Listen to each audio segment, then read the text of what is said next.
És barátaim, itt van ma köztünk egy patrióta bajnok a Kaukázusból, Irakli Kobakidze miniszterelnök, az orosz medve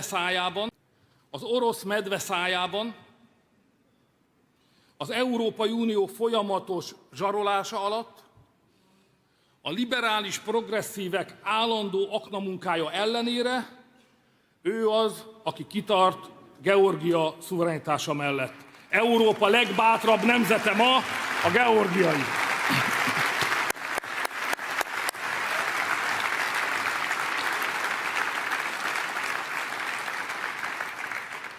És Németországban is mozog a föld, állandó titkosszolgálati zaklatás, cenzúra, fenyegetések. Barátaim, nehéz sors ma Németországban patriótának lenni. Ezért szívből köszöntöm Európa legbátrabb politikai vezetőjét, aki majd itt lesz velünk, Alice Weidelt.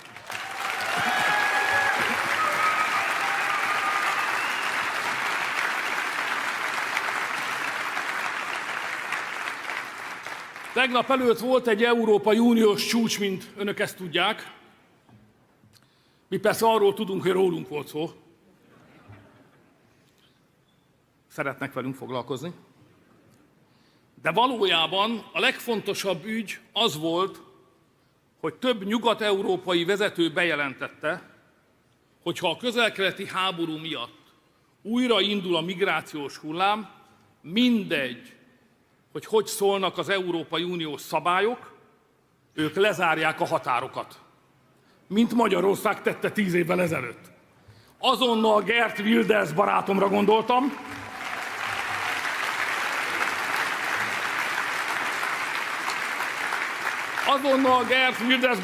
gondoltam, mert ő hosszú éveken át Nyugat-Európában egyedül vívta ezt a küzdelmet. Kedves Geert, nélküled nem jutottunk volna el ide, nem csak Hollandia, egész Európa hálás lehet neked, Isten hozott. Várunk téged.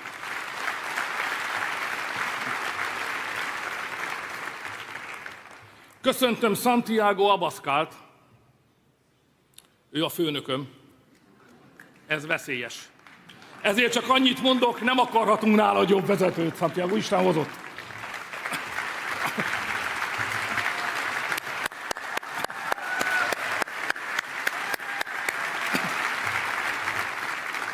És köszöntöm André Venturát Lusitániából.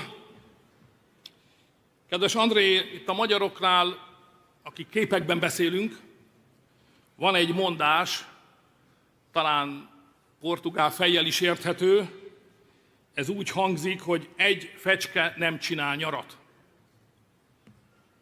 Te vagy az, aki a fejedbe vetted, hogy de te egyedül is megcsinálod. Neked köszönhető, hogy Portugálban még nincs nyár, de már tavaszodik. Sok sikert kívánunk neked!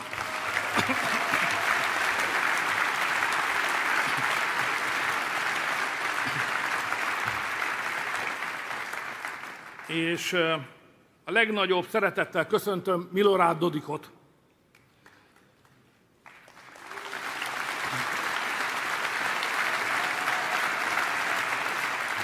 Barátaim, ő kiérdemelte a legnagyobb túlélő címet. Amerikai szankciók, német zsarolás, bosnyák zaklatás. Higgyétek el, ennyi csapásnak mi már a felétől is térdre estünk volna, de ő nem. Ő álszikra szilárdan. Bravo, köszönjük, hogy itt vagy velünk, Milorad.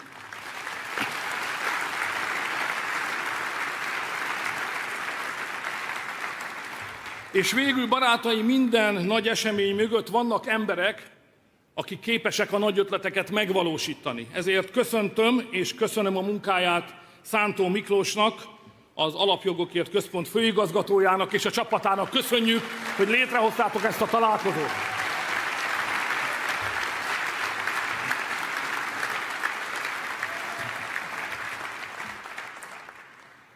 És engedjétek meg, hogy így távolból megöleljem Matt Schleppet is, az American Conservative Unionnak a vezetőjét. Nem csak üdvözlöm, hanem ölelem. Kedves Matt, nagyon sokat jelentesz nekünk. Nem csak a szervező munkád miatt, azt mindenki tudja és elismeri. és tisztelnek is érte. De itt Magyarországon te számunkra több és fontosabb vagy, mint egy szervező. Valójában nekünk te vagy a keresztény politikai harcos mintapéldánya. Csodálattal figyeljük az álhatatosságodat, és köszönjük, hogy a barátaid lehetünk.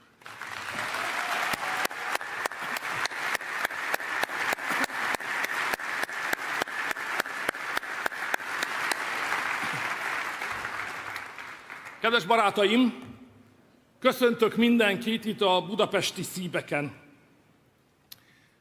Ez itt a világ legnagyobb nyílt összeesküvése. Még egy-két év, és az egész nyugati világ patrióta, nemzeti és konzervatív színekben fog pompázni, pont úgy, ahogy néhány éve együtt elterveztük. Ami most történik, az a legnagyobb politikai átrendeződés a nyugati civilizáció elmúlt 100 évében.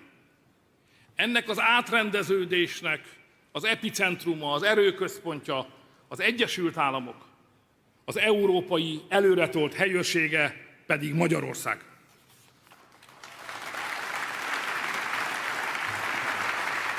Mi, akik itt vagyunk, mi politikával foglalkozunk. De valójában, ha jól meggondoljátok, ti is láthatjátok, hogy mi nem politikával foglalkozunk csak, hanem a nyugati világ lelkéért harcolunk. A nyugati világ lelkéért több szinten is folyik a küzdelem. Az egyetemeken, az akadémiákon, az egyházakban, sőt a gazdaságban is.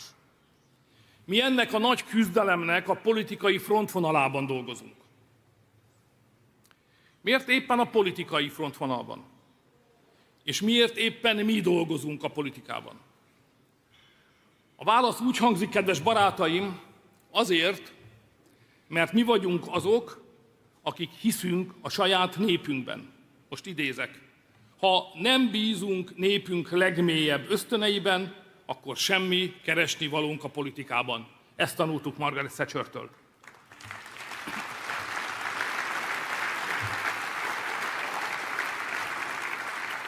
Ez köt össze bennünket, mi konzervatívok bízunk a saját népünkben.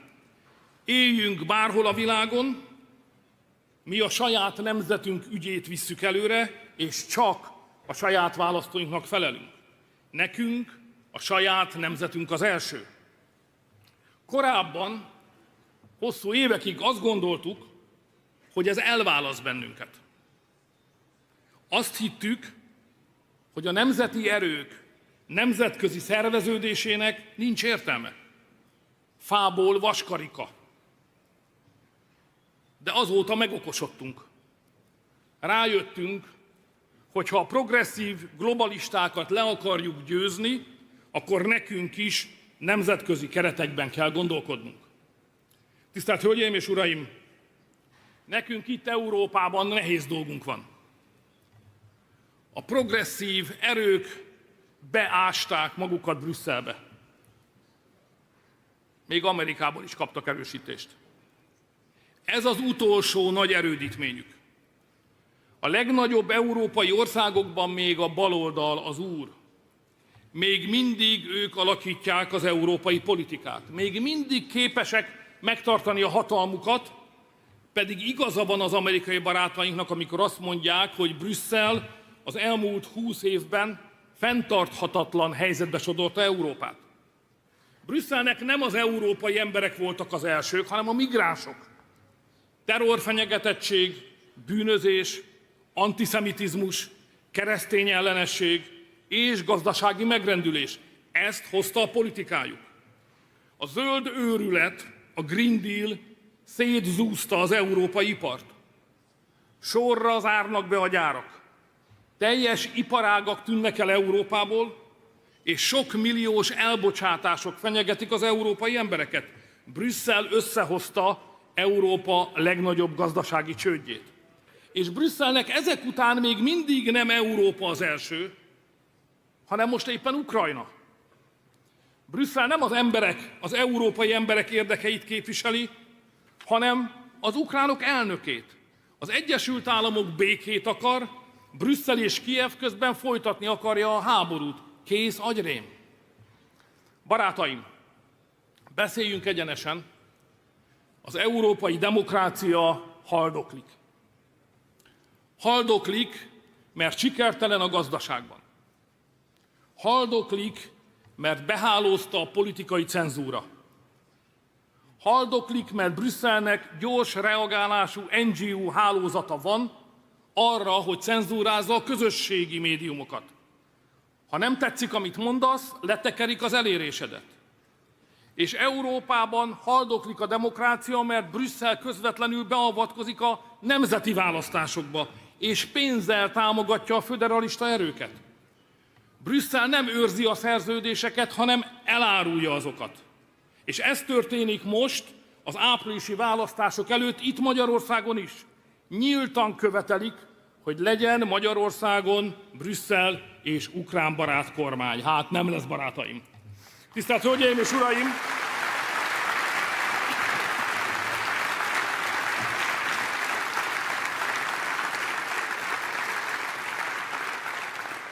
A dolog úgy áll, tisztelt Hölgyeim és Uraim, hogy most rajtunk, magyarokon a sor. A holnapi szlovén választás után a következő választás itt lesz Magyarországon. Hazai, de nehezített terepen vagyunk. Hazai terepen, mert Magyarország 16 éve a nemzeti konzervatív erők legerősebb bástyája az Európai Unióban. És nehezített terepen, mert ennek a bástyának a ledöntése lenne a progresszívok legnagyobb győzelme. Ez a csata ezért nem csak Magyarországról szól, hanem arról is, ki nyeri meg ezt a meccset Brüsszelben. Nekünk magyaroknak most egy harapó fogóban kell győznünk. A brüsszeli progresszívek nyugatról, az ukránok keletről szorítják Magyarországot. Brüsszelből pénzügyi szankciókkal fenyegetnek, Kijev pedig olajblokkád alá vette Magyarországot. A brüsszeli támadást tegnap előtt visszavertük. Nem tudták se meggyengíteni, se megalázni Magyarországot. Most már csak az ukrán blokkádot kell kivédenünk. Azzal is jól állunk. Nem tudták, hiába akarták, nem tudták destabilizálni az energiarendszerünket, sőt, mondom a külföldieknek, továbbra is Magyarországon kell a legkevesebbet fizetni a családoknak az energiáért, az ukrán olajblokkád ellenére is.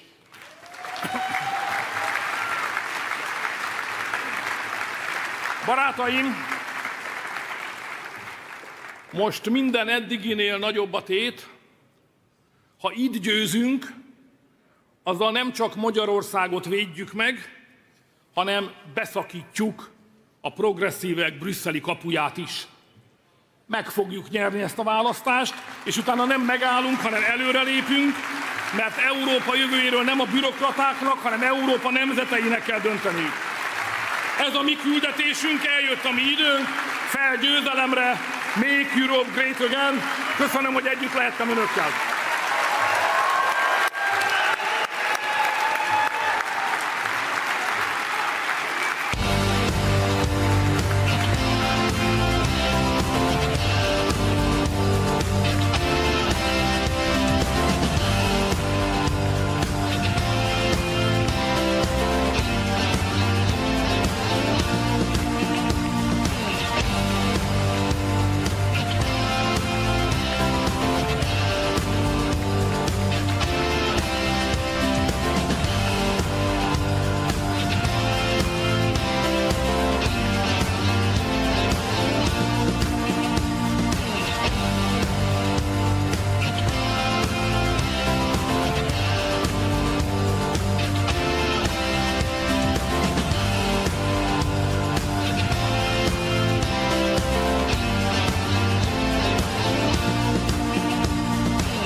Hölgyeim és uraim, Orbán Viktor!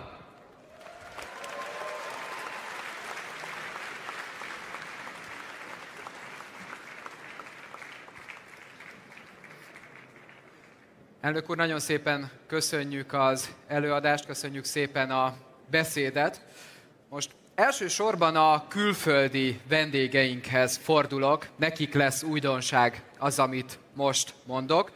Képzeljék el, hogy Magyarország egy olyan demokratikus ország, ahol a kormány képviselőjétől, a kormány egyik miniszterétől hétről hétre kérdezhetnek az újságírók lényegében bármilyen hosszúságban, bármit, és ezek a kérdések általában, akár érdemes csak a legutóbbi ilyen alkalmat megnézni, gyorsan át is alakulnak vádaskodássá. Na szóval Magyarországon a kormány egyik képviselőjétől lehet kérdezni, ezt úgy hívják, a külföldi vendégeinknek mondom, hogy kormányinfo. Na, ilyen kormányinfót próbálunk most itt lemodellezni, nevezzük el mondjuk CPAC infónak, és a kormányinfo megszokott formáját még azzal egészítjük ki, hogy nem csak a kormányinfo emblematikus alakja lesz itt, hanem becsatlakozik hozzá Magyarország külügyminisztere is. Szóval előre jár a taps.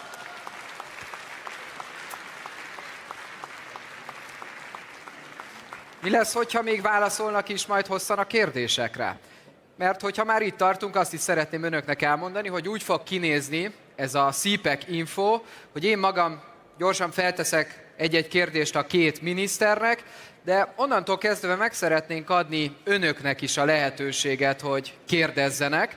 Hogyha jól látom, ott a folyosón látnak két mikrofont, hogyha van önökben bármilyen kérdés, akkor nyugodtan fáradjanak a mikrofonokhoz, és ott kérdéseket tehetnek majd fel. Azt már előre szeretném elmondani, de majd még nyomatékosítom, hogy ezek rövid, frappáns kérdések legyenek, és kérdések legyenek valójában. Na de nem is húzom az időt, kérem, fogadják sok szeretettel Gulyás Gergelyt és Szijjártó Pétert.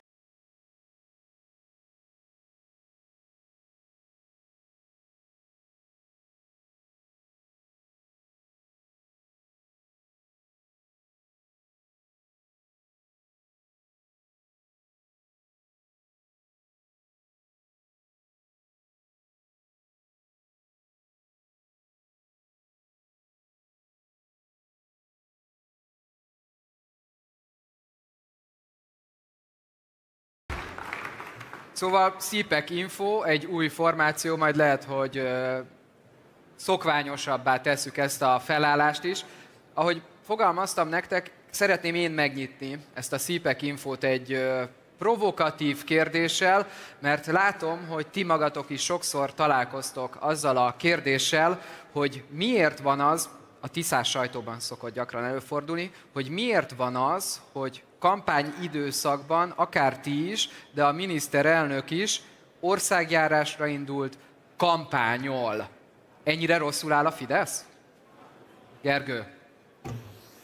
Mutatom, ennyire jól áll a Fidesz, ugyanis ha valaki megnézi, hogy ezeknek a kampányeseményeknek milyen a fogadtatása, mennyien vannak egyébként valamennyi miniszternek, frakcióvezetőnek, pártalelnöknek, fideszes politikusnak a gyűlésein, akkor már az is nagy siker. Ha megnézi azt, hogy mennyien vannak a miniszterelnöknek a városok terein, főterein tartott gyűlésein, akkor pedig azt látja, hogy minden abba az irányba megy, hogyha nem hibázzuk el, hogyha 3 hétig még mindannyian megteszünk mindent annak érdekében, hogy a polgári nemzeti oldal lehető legnagyobb támogatást megkaphassa a választásokon, akkor meg fogjuk nyerni a választást.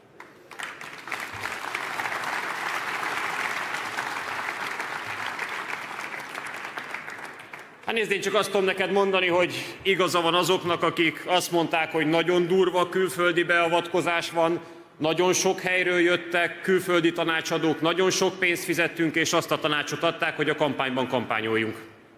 Micsoda meglepetés, hogy egy kampányban a politikusok kampányolni szoktak. Na de ahogy ígértem, át is adnám a lehetőséget a közönségnek, hogy kérdezzetek ti is, vagy önök is a miniszter uraktól. Mondjuk kezdjük itt, kérlek. Az én kérdésem az ukrajnai béketervekkel kapcsolatos lenne, méghozzá, hogy szó van arról, hogy Ukrajna EU tagsága az egyfajta biztonsági garanciaként funkcionálna, illetve benne van Trumpnak a béketervében is. És az én kérdésem az lenne, hogy ha erre szűkülne le, Ukrajna EU tagságára szűkülne le a béke és a háború rendezésének kérdése, akkor Magyarország változtatna az álláspontján Ukrajna EU tagsága ügyében. Kitől kérdezed? Mindkét miniszter úrtól.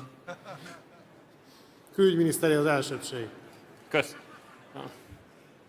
Ez azért nem lesz így, mert Ukrajna Európai Uniós tagsága nem a békét, hanem a háborút hozná el egész Európa számára. Ugyanis józan észre senki nem gondolhatja azt, hogy egy háborúban álló országot, hogyha felvesznek az Európai Unióba, akkor maga az ország bejön, a háborút meg kívül hagyja.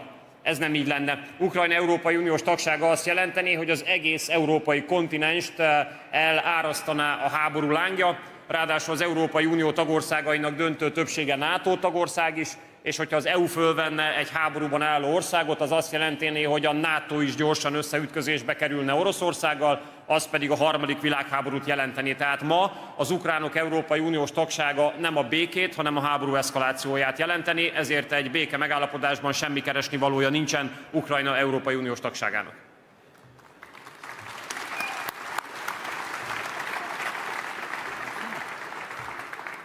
Csak annyit tennék ehhez hozzá, hogy ebből viszont következik az a kérdés is, hogy akkor a mi politikai ellenfeleink, Tisza és a DK miért támogatja lelkesen Ukrajna uniós tagságát.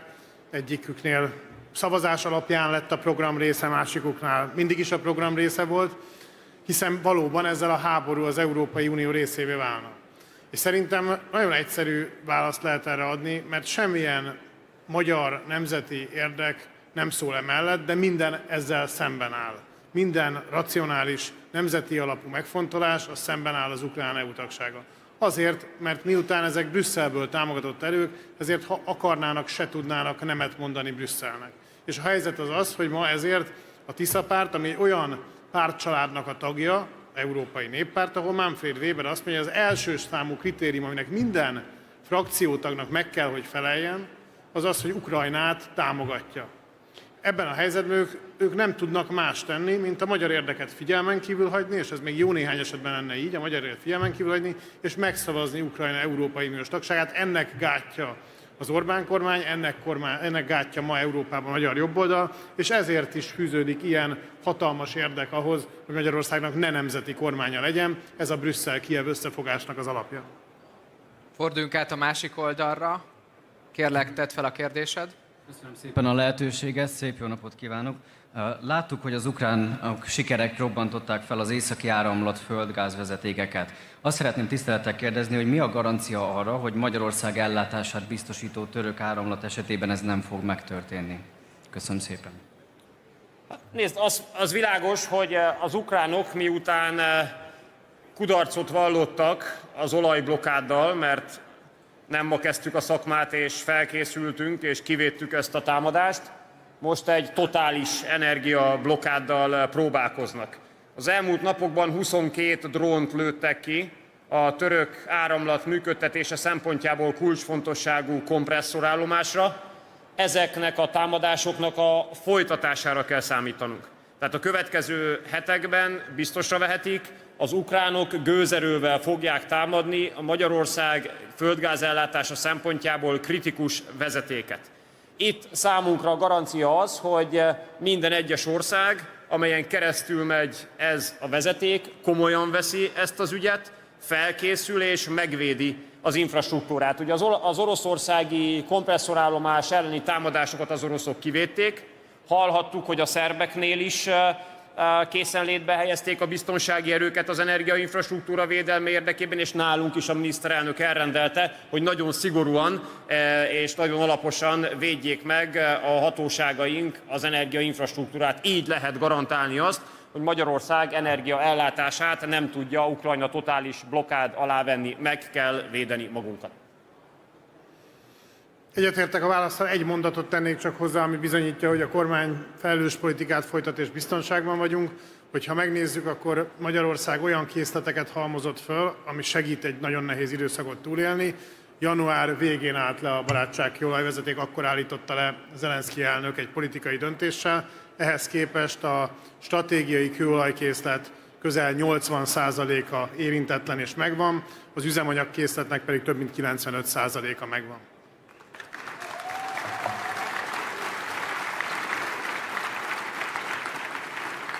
Mind a két oldalon nagy sor áll a kérdésekért. Folytassuk akkor igazságosan innen.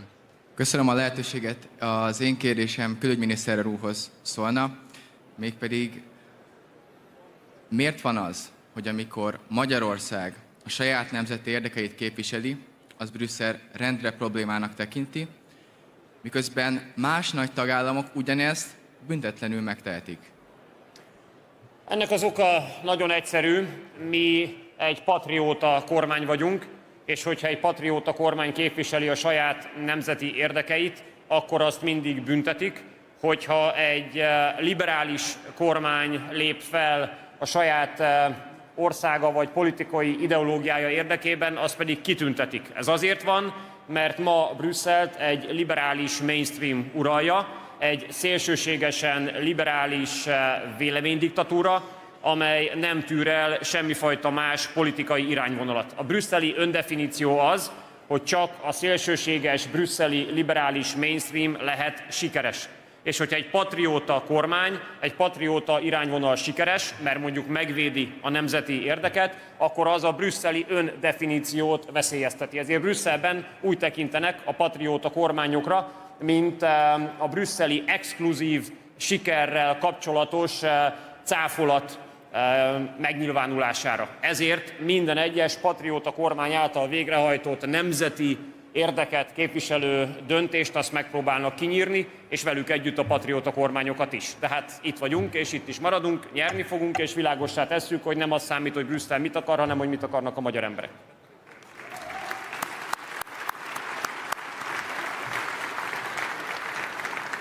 Kérlek, tedd fel a kérdést. Ha Gulyás Gergelynek szól, akkor tedd fel a kérdésedet. Köszönöm szépen, miniszter úrnak, a megtisztelő lehetőséget. Én is egy külügyi irányú kérdéssel készültem, de szívesen várom Gulyás miniszter úr válaszát. Gulyás miniszter úr vizsgázik. Tessék. Végén értékelünk. A háborúval kapcsolatban ugye azt láttuk, hogy az eddigi béke próbálkozások azok sikertelenek voltak. És hogy önök mire számítanak, bekövetkezhet-e téren változás, és ha igen, akkor hogyan? Na nézzük. Te adod a jegyet, Péter? Kettesre megyek. Majd a végén. Én egy mérsékelten optimista választ tudok adni. Az, hogy a világ legerősebb hatalma ma a béke pártján áll, mióta Trump adminisztráció van az Egyesült Államokban, ez egy fontos tényező. Aki ezzel ma szemben áll, az Európa. Aki gyakorlatilag ki nem mondva, minimális mértékben a retorikáján változtatva, időnként már elhangzik a béke, amit korábban el sem lehet mondani, de lényegében arra biztatja Ukrajna jelenlegi vezetését, hogy amíg lehet, küzdjön, ne állapodjon meg, ne keresse a békét, amíg lehet, tartson ki, kerül, amibe kerül, beleértve az emberéleteket is. Ennek ellenére is úgy gondolom, hogy ha megnézzük a két szemben álló felet, hogy nem az a kérdés, természetesen föl lehet tenni morális kérdéseket, meg jogi kérdéseket is. Háború, orosz támadás, nemzetközi jogsértő, igen. De ettől még az oroszok hadserege az egyszer nagyobb, mint az ukrán. Ezért van egy pillanat, amikor Ukrajnának be kell látnia azt, és hogyha a sorozások brutalitását megnézzük, akkor közeledünk ehhez, hogy a békével jobban jár Ukrajna. Szerintem Ukrajna polgárai ezt ma is nagyon nagy mértékben, valószínűleg többségében így gondolják, csak Zelenszky elnöknek van lehetősége, hogy megkísérli, hogy beleszóljon a magyar választásokba, de az ukrán választásokban nem lehet beleszólni, mert olyan Zelenszky elnök megbizatása már lejár, de a háború miatt nem írnak ki újabb választásokat. Szerintem Ukrajnának is ez lenne az érdeke, azt természetesen Ukrajna választott vezetőinek kell meghatározni, még akkor is, ha most nem tartanak választásokat, de az biztos, hogy ha megnézzük, hogy kinek mekkora a hátországa, akkor Ukrajna ebből a szempontból le van maradva, ezért előbb-utóbb a béke neki is érdekévé válik, be kell látniuk Ukrajna vezetőinek is, hogy a béke nekik is érdekük. Gulyás miniszter úr a következő fordulóba jutott. Azt tudom mondani. Péter esetleg hozzá szeretne? Nem, hát... Kielégít. Ő osztályoz. De átlépsz ebbe a szerepbe. Sokkal jobb zsűrizni egyébként, alanynak lenni. Voltak ilyen pártok is. Voltak, így van. Kérlek. Nagyon szépen köszönöm. Az első kérdésemet a miniszter úrnak tenném fel, a másodikat pedig a külügyminiszter úrnak. Én joghallgató vagyok, és jogi szempontból kérdezném a miniszter urat, hogy ugye szóba került itt a török áramlat.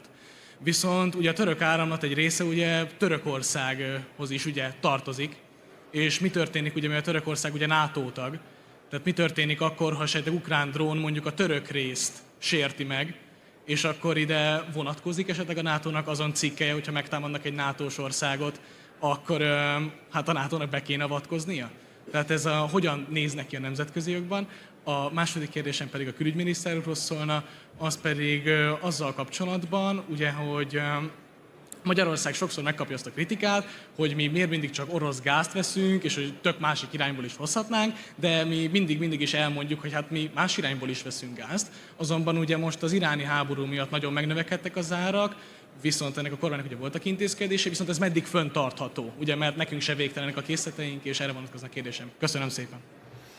Igen, tehát a NATO-nak az alapszerződés, az Észak-Atlanti Szerződés, az az állam területet védi. Tehát ha a török áramlatot török területen éri találat, akkor természetesen az Törökországot ért támadásnak tekinthető. Hogyha egy állam tulajdonjogát az állam területén kívül, akkor az nem tekinthető az állam megtámadásának. Ettől még, miután az ukránok láttuk, hogy mit követtek el már eddig, gondoljunk a német vezetékre, az északi áramlatra, amit a németek szó nélkül hagytak, de az is egy terrorcselekmény volt, tehát illúziónk nem lehet azzal kapcsolatosan, hogy Ukrajna az európai energiaforrásokat és az európai energiabiztonságot is kész bármikor kockára tenni és veszélyeztetni, és ezt megteszi akár hadi eszközökkel is, de a NATO szerződés szerinti védelmi kötelezettség az államot ért támadás esetén áll fenn.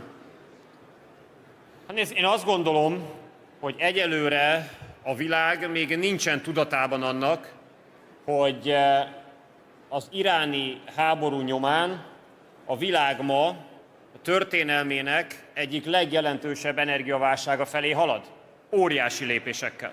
Ugyanis jelenleg a közel-keleti harcok és a hormuzi szoros lezárása a világ kőolaj felhasználásának 20%-át blokkolja. 20%-át. A szuezi válság 10%-ot blokkolt, az öbölháború 5-6%-ot, most 20%-ot blokkol. És ha megnézik, Európa két legfontosabb olajforrása logikusan az arab és az orosz olaj. És ettől a kettőtől ma Európa döntően el van zárva. El van zárva a közel-keleti háború miatt és a saját hülye döntése miatt, ami ideológiai alapon Brüsszel úgy döntött, hogy lemond az olcsó orosz energiahordozókról. Na most mi erre nem vagyunk hajlandók. Tehát amíg szuverén nemzeti kormánya van Magyarországnak, mi harcolni fogunk az olcsó orosz olajért és az olcsó orosz gázért. És nem azért harcolunk érte, mert orosz, meg Putyin, hanem azért harcolunk érte, mert olcsó. Mert hogyha nem az orosz kőolajat és földgázt vehetjük a jövőben, akkor hogy ez mit jelent? Azt úgy tudja meg mindenki, hogy szépen hazamegy, előveszi a rezsiszámlát, hogy mit vezetett múlt hónapban, megkeresi a végösszeget, azt megszorozza 3-mal, és ez lesz a következő hónapban, hogyha Brüsszel tényleg elzárja végleg Magyarországot és egész Európát az olcsó orosz kőolajtól és földgáztól. Vannak véletlenek, ugye a Dán Európai Uniós energiaügyi biztos, aki valamihez biztosan nagyon ért, csak az nem az energia, ő április 15-én fogja előterjeszteni azt a javaslatát, 3 nappal a magyar parlamenti választás után, a hülyék meg mi vagyunk nyilván, 3 nappal a parlamenti választás után fogja előterjeszteni azt a javaslatát, hogy az orosz kőolajat végleg zárják ki az európai piacról. Szóval azt mondom nektek, barátaim, amíg mi vagyunk kormányon, amíg szuverén nemzeti kormány van, addig mi az olcsó orosz olajért és olcsó orosz földgázért harcolni fogunk, és nem fogjuk megengedni, hogy az ukránok miatt a magyar emberek rezsiszámlája 3-szorosára növekedjen. Amíg minket láttok, rendben vagytok.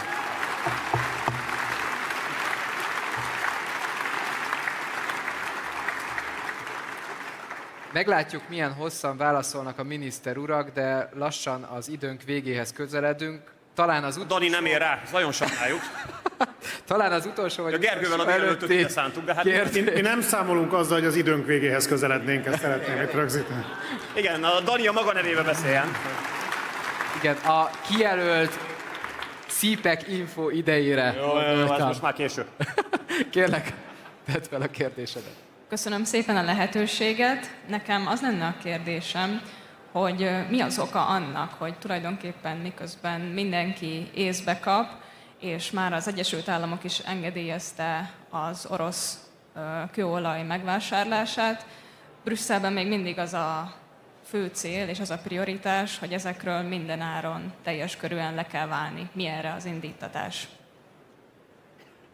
Nézd, én azt gondolom, hogy az egész európai visszaesésnek az oka az, hogy Brüsszel nem képes arra, hogy praktikus, gyakorlati alapon folytasson politikát. Minden brüsszeli politika ideológiai alapú. És ennek eredménye az, vagy következménye az, hogy mára az Európai Unió elveszítette a jelentőségét mind a világpolitikában, mind a világgazdaságban. Hogyha az ember felvet egy témát Brüsszelben, és az álláspontja csak egy kicsit különbözik a mainstreamtől, akkor két verzió van, hogy milyen megbélyegzést választhat. Putyin vagy Trump.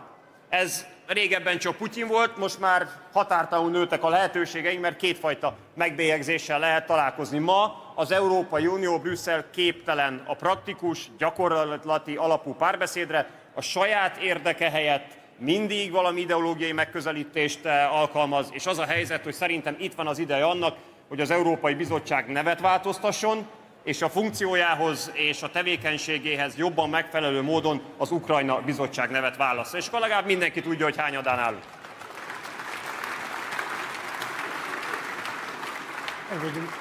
Akkor Gulyás miniszter úrnak, ha egy kérdést feltennél még így röviden kérlek, és 1 perce még lesz válaszolni is rá. Az igazság, hogy én is egy uniós kérdéssel kérdeztem, de szerintem miniszter úr is biztosan tud rá válaszolni. Brüsszel egyre inkább meg akarja szüntetni a tagállami vétójogot, amivel mi rengeteget vesztenénk. Pontosan milyen következményekkel járna ennek a vétójognak az elvesztése? Tragikus következményekkel járna, de Európára nézve is. Viszont az a jó hírem, hogy amíg teljesen nem égetik el a Lisszaboni szerződést, addig ez lehetetlen. Ugyanis ahol egyhangú döntéshozatalra van még szükség, ott ettől eltérni egyhangúsággal lehetséges. Márpedig mi ehhez nyilván nem fogunk hozzájárulni. Azt hozzá kell tenni, hogy a kérdésben is elhangzott a vétójog. Valójában a különbség nem csak jogi, hanem az alapító atyák filozófiáját is kifejezi, amit a föderalizmus azóta zárójelbe igyekszik tenni, hogy valójában nem vétójoga van az államoknak, hanem ahol közös döntést kell hozni egyhangúsággal, ott meg sem születik a döntés. Nem egy külső szerv emel vétót, köztársasági elnök egy törvénnyel szemben, hanem valójában meg sem születik az Európai Uniós döntés, mert hogy nincs közös akarat. És legyünk őszinték, hogy mindig Magyarországról beszélünk, de amikor még a Schengeni övezethez való csatlakozást Ausztria egy állam esetén, Hollandia egy másik esetén blokkolta, mások is élnek a vétójoggal, és amikor fölmerül egyes esetekben, mondjuk uniós csatlakozás, hogy most már a vétójogtól tekintsünk el, akkor mindig van egy-egy állam, aki megszólal, hogy de ő is van olyan, akit kívül szeretne tartani. Tehát én úgy gondolom, hogy azért hogy jogilag ezt nem lehet megtenni, és egyébként pedig Európának az az érdeke, hogy legalább abban a körben, ahol most egyhangúság van, az egyhangúság maradjon is meg. Dani, én szeretnék átmenni Nógrádi tanár úrba, és szeretnék lobbizni azért, hogy a hölgy még föltesse a kérdését. Legyen! Nagyon szépen köszönöm a lehetőséget. Én arra lennék kíváncsi, hogy mi garantálja azt, hogy amennyiben a jobb oldal fog nyerni a választásokon, hogy a kormány képes lesz elérni az ukrán vezetésnél, hogy újraindítsák az orosz kőolajtranzitot. Tehát akkor ez egy testhez álló kérdés neked, hogyha... Szerintem fantasztikus döntést hoztál, hogy megvártuk ezt a kérdést. Szeretném a nagyra becsülésemről biztosítani téged. Végre! Már készültem a választal, de akkor... Igen, de annyit hibáztál már, hogy valami jó. Igen, végre! Most egy kicsit visszahoztam. Kicsit. Nézd, a dolog az szerintem egyszerű. Az ukránoknak a pénz sokkal hamarabb fog elfogyni, mint nekünk az olaj. Ezért miután megnyertük a választást, kénytelenek lesznek azt a vezetéket megindítani, és hidd el, hogy 13-án reggel ki fog derülni, hogy az ukránoknak olyan fantasztikus olajmérnökeik vannak, akik fantasztikus műszaki tudás birtokában vannak, és 13-án délutánra meg fogják tudni javítani a vezetéket, és 13-án este újra fog indulni a szállítás.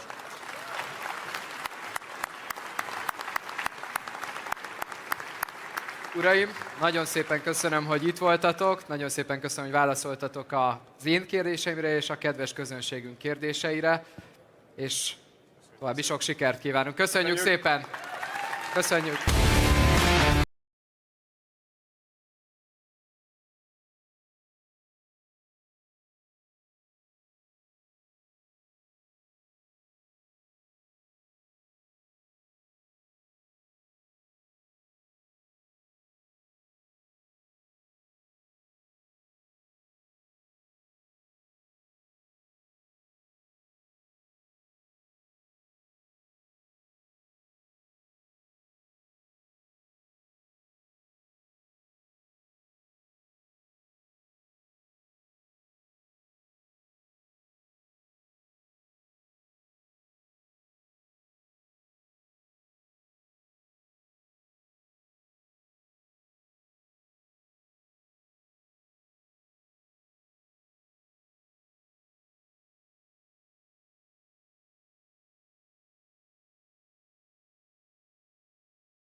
Zbigniew, Eduardo, welcome to CPAC Hungary. We had a lot to discuss. Yes. Let us start with you, Eduardo, and your father is a well-known political figure here in Hungary. How is he today? He's a real fighter. Yeah, he almost died recently. He's facing 27 years in jail in an unfair conviction. And what the Supreme Court in Brazil is seeking is not justice. What they are seeking is revenge. And they literally want to kill my father. And this is what is happening there, because my father, he attended to all requirements to be in house arrest. But still, this crazy justice, his name is Alexandre de Moraes, he's still like trying to kill him, letting him in jail. This is basically the big picture of this story. It's what is going to happen with Orbán if you lose the election here. It's what they try to do with President Trump in US. So this is literally the real face of the evil. So our prayers with him, of course, but it's not only about him, it's not only about your family. Of course, you are the ones facing the heaviest, persecution and political witch hunt, but a whole conservative side in Brazil is suffering. So please tell us a little bit about this and how you plan to end it, because you're going to have elections in October this year. Yeah, the thing is we have elections in October. My brother is running, because if my father was outside of the jail, Jair Bolsonaro, he would win the elections, for sure, by far. So my brother, he's a senator, he's running, he's leading the polls, and Lula already accomplished it with his mission, which means that the Supreme Court got a hand outside of jail, elected a hand in a really unfair elections in 2022 with a lot of censorship, a lot of things happened with money coming from USA to finance NGOs and fact-check agencies in Brazil. So now with Trump, you do not have it anymore. You do not have any more American taxpayer money going to fight misinformation and not even support to the Supreme Court to do the censorship. So we do believe that we have an opportunity in the elections that will happen in October. Hope you all follow and cheers for us, because it's polarized the election. It will be Lula da Silva, the current socialist president, or Jair Bolsonaro, or my brother Flávio Bolsonaro be the next president. And we are very confident. My brother is leading the polls, and hope in the next year we go back here with the president of Brazil to shake hands with the greatest prime minister of Europe, which is Viktor Orbán. Thank you very much. Our fingers are crossed and prayers with you. And now I turn to you, Zbigniew, my friend. Your institution is one of our oldest ally. You are a long-time warrior standing out for, the real rule of law. But ever since the conservative forces lost the elections in Poland, you're still learning what does rule of law mean if it's performed by the puppet of Brussels, talking about Donald Tusk, of course. Well, István, thank you very much for the invitation here. We are working together for, 13 years now? Something but like our that. nations are working together for freedom for 1,000 years now, and we shouldn't forget that. And we are still in the same fight. And I welcome the opportunity to be in this beautiful, safe, and Hungarian city, and I please ask you to keep it this way. Keep it beautiful, safe, and Hungarian, because this is what this election is about. When 2.5 years ago, we were facing the pressure from the European Union, it was a pressure on the political level, but also on a financial level. And the EU was withholding funds from us because of alleged breaches of the rule of law. These breaches magically disappeared when the government changed. And the same is, I understand, happening to you. And God forbid the current prime minister loses, those breaches will disappear immediately. Now, after the election, we were subjected to two processes. One of them is something that's called militant democracy, and the other one is something that's called justice of transition period. Both of them are similar, and they mean that the left-wingers, the globalists, in their initial period are going to break all the laws that are necessary to consolidate power. They will put people in jail, they will forcefully take over television, and if the law does not allow it, they will put it in liquidation, and it will be working for 2.5 years in liquidation. And I'm talking about situation that is currently taking place in Poland. So the rule of law does not exist if the globalists get to power. And their aim is to change the system to such a degree that the reverse is not possible. Please, because I know very well your institution issued a couple of reports on what is happening in Poland. So if you could give us some examples, maybe the most serious infringements. Okay, so the most serious ones were initially, after the government was sworn in, the first step was to take over the public TV, public media by force. Number two was to unlawfully change the prosecutor general for the country and start controlling the public prosecution services, start arresting people, politicians, leaders of non-governmental organizations, getting into their apartments 6 o'clock in the morning, taking away their laptops, their children, telephones, all that, putting them in jail for months during the investigation period. So this is, as the French say, à la guerre comme à la guerre. It happens if you are fighting, right? But then they took over the nomination of the judges, and they nominated the judges in the political processes so that the verdicts would be according to their wishes. Then, if we wanted to go into the appeals process, they also influenced the Supreme Court and the Constitutional Tribunal. They claim that some of the judges of the Constitutional Tribunal were elected with the undue process, and they're disregarding the verdicts of the Constitutional Tribunal. So, 2.5 years, the verdicts of the Constitutional Tribunal in Poland are not published because the government refuses to publish that.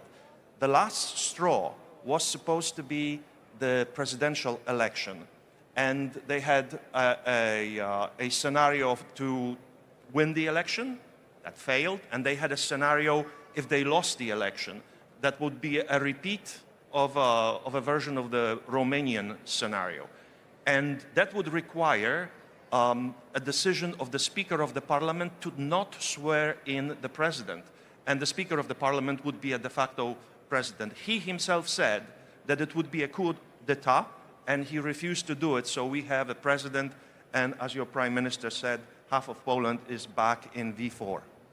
And, thank you. Back to you, Eduardo.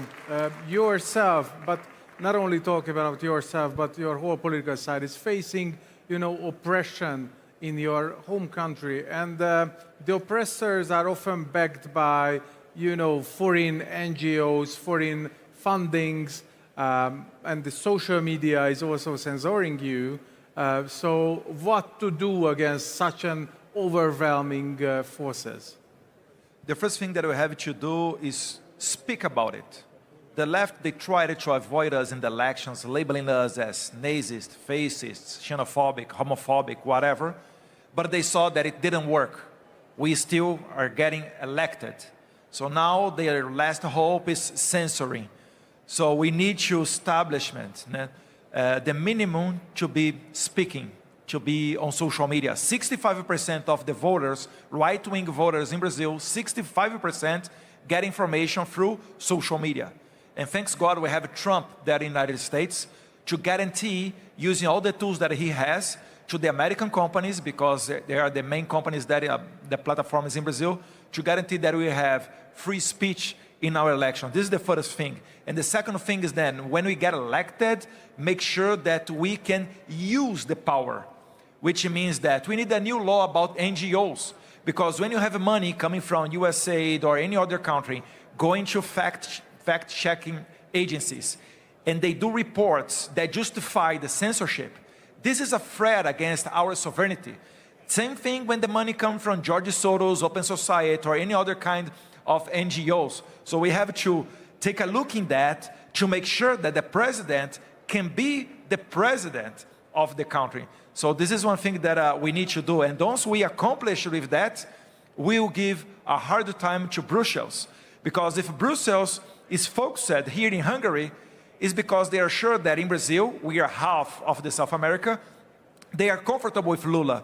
With a new president, Bolsonaro, I'm sure that Brussels, they will have to take care about two fronts. One in the east with Hungary and some other friends here, and the other one in the west with Brazil and the United States. And for sure, together, working together, connected with our friends in the international community, we can do way better. I do believe so, and hope God protect us in this mission.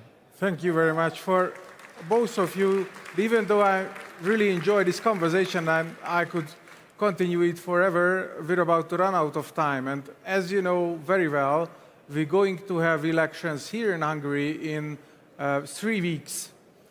So what would be your message to the Hungarian people, to the Hungarian electorate? Why is it important to vote for conservative, right-wing, sovereignist forces? Hope the Hungarian people do not need to suffer by their own the bad things of the evil, of the socialists, of the globalists, and may you have the conscience and be thankful to have a government with Viktor Orbán, with Fidesz, because other way, you are going to be the next. I'm telling you, my father is in jail, but more than 400 people, common people, just like people here in the audience, they are receiving convictions of more than 14 years in jail because protesting in favor of Bolsonaro. So we are on the way, but the last shot that they have, what they really want is take your freedom.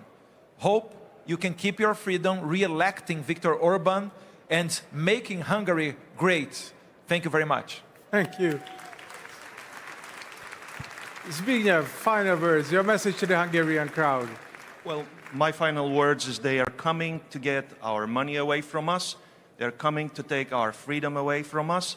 They're coming to replace us with foreigners who, in the worst case scenario, we will have to support through a social welfare programs. In best case scenarios, they will be taking our jobs from us and they will be competing for our apartments so that our young people will not be able to afford to have a family. And my message is not to the right-wingers. My message is to all Hungarians. You have to protect your country first. If you like Viktor Orbán or if you don't like Viktor Orbán, he is about the only person in the European governments who is speaking for a number of years consistently in the best interest of Hungarians. You have to defend yourself. You were able to withstand the Mongols, you were able to withstand the Ottomans and the Bolsheviks, you will withstand that. Hajrá magyarok!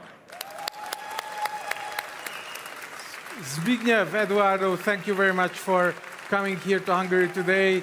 Thank you for being part of CPAC Hungarian. We will always rely on you and you can rely on us, of course. Thank you very much.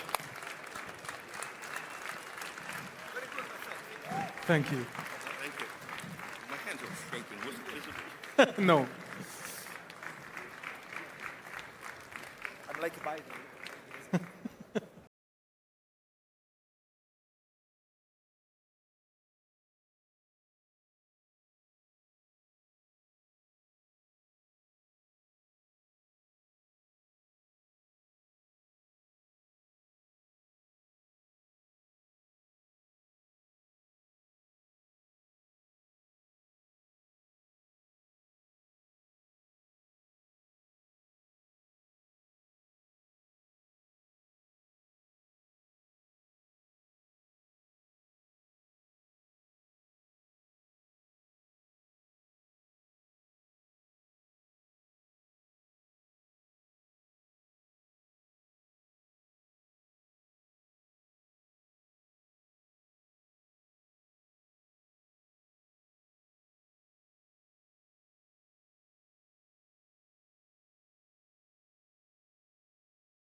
Ladies and gentlemen, hello, barátaim. I practiced that 5 times backstage. Don't know if it went well. Ladies and gentlemen, as always, it's a pleasure and an honor to be here. CPAC Hungary is undoubtedly the most important political event of the year, not just for me personally, but for every single patriot everywhere in Europe. This year, however, is even more important.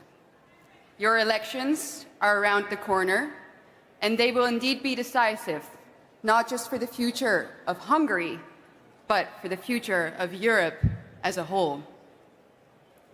This is the case not just because of what you stand for, but also in whose way you are standing.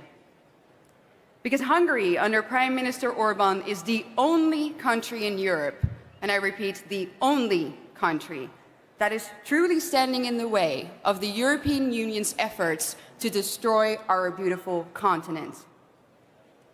So for that, I would like to thank you, the Hungarian people, and I would personally like to thank your Prime Minister, Viktor Orbán, for everything that he's done for us.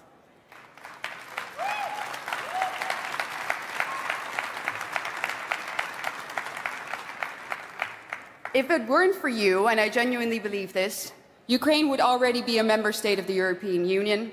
We would be part of a federalized Europe, and the replacement of Europeans with third worlders would be next to complete. Nothing is off limits anymore, as we have seen for the EU-Ukraine bunch. Political blackmail, an oil blockade, trucks full of cash money being driven over their borders. And now, Zelensky threatening your Prime Minister with physical harm.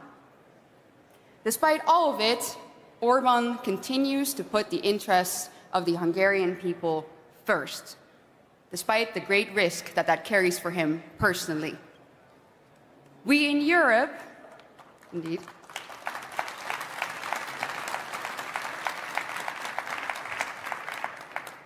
we in the rest of Europe should follow his example. In this time of confusion and geopolitical turmoil, where we are constantly being asked to weigh in on the conflicts and borders of others, it is time that we in Europe stay focused and answer the most important questions. Number 1, what does it mean to be European? And number 2, what do we have to do to save this continent?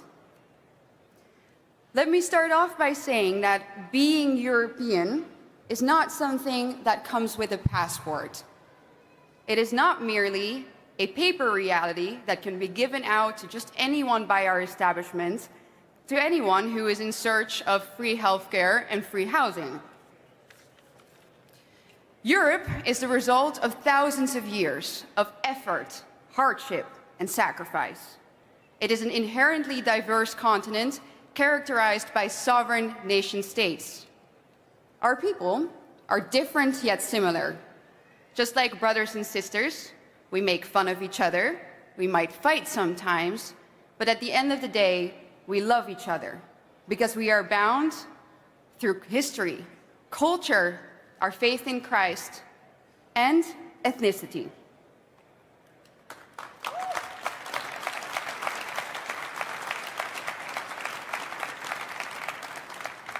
Yes, also ethnicity.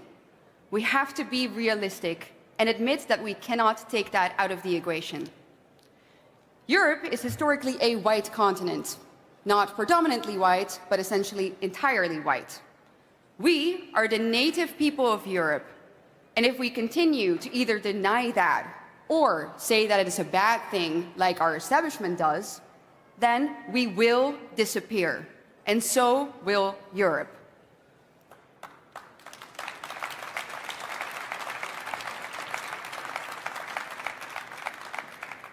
Europe is our home, and we have the right to be the ethnic majority in our own homelands. It is our right to have the land of our forefathers remain ours and be that of our children.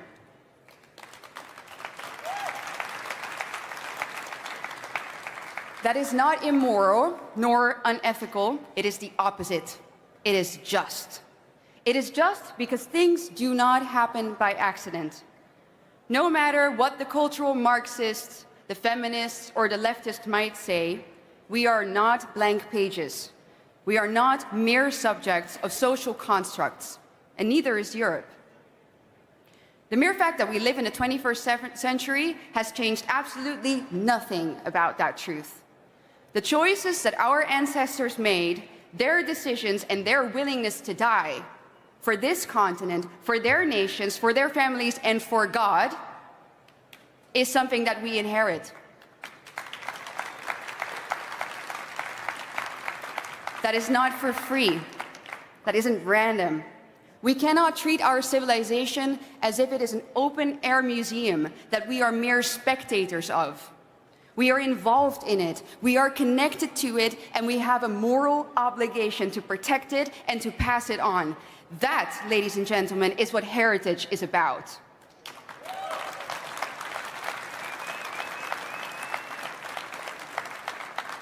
We cannot expect that this continent will be preserved if the only people who have actual ties to it, whose ancestors have lived here for thousands of years and who have sacrificed everything for it, are replaced by people who have no ties to it whatsoever, except through maybe possessions or through paper. This is not just theory. Everyone with eyes can perceive this to be true. Because we in Europe no longer live in high-trust societies. Our grandparents could easily leave the doors unlocked. Our children could play outside unsupervised, and women could walk home alone after dark easily just a few decades ago. Now, we cannot do any of that anymore. And I think we all know, either by memory or instinctively, why. Living in a place that is ethnically and culturally homogeneous is what makes it feel recognizable, familiar and safe, and therefore like home. That might be a politically incorrect thing to say, but it doesn't make it one bit less true. Now I want you to all picture a scenario that I think many of you have actually experienced in their lives. Imagine this. You're on public transport, and you're sharing a cabin with a group of migrant youth that is playing really loud music. Would you feel comfortable to ask them to tone it down? Now, I think anyone who is honest knows that the answer to that question is no. It would be no, because we all know that even the most innocent attempt to correct the behavior of these migrant youth could lead to them either verbally abusing you in the best case, or in the worst case, having them plant a knife between your ribs. That is what happens when you are no longer the dominant group in your own society. And no wonder we aren't, because in the last 50 years alone, over 80 million migrants, and these are the conservative estimates, have entered our continent, 30 million of which came in the past 10 years. In 2024, approximately 4.2 million immigrants entered the EU from non-EU countries. That is 11,500 people per day. That's your average European small town, or a football stadium full of people entering this continent every single day. We were told that the people coming here, that those Africans and Arabs would become just as European as we are, and that they would integrate into our societies. Of course, they did not. And now I could mention to you yet another statistic, but when I think about what is happening to our continent, I do not think about numbers. I think about the fate of our people. I think about Lisa, a 17-year-old Dutch girl who got stabbed in the throat 12 times by a Nigerian migrant when she was on her way home. I think about Theo, an 18-year-old French boy who got stabbed in the heart by a Senegalese migrant over a phone bill dispute. I think about yet another 17-year-old Dutch girl who was stabbed to death by a Haitian migrant because she rejected him. And I think about Alex, a 14-year-old Austrian boy who got stabbed in the streets by a Syrian migrant who then proceeded to pointingly smile, pointing to Allah when he was taken into custody. My honest feelings, ladies and gentlemen, when I hear another news story like this is that I cannot take it anymore. We should not take it anymore. These boys and girls were betrayed by their own governments. They were stabbed by immigrants, and then they were stabbed in the back, once again by their legal systems, who more often than not let their murderers get away with it.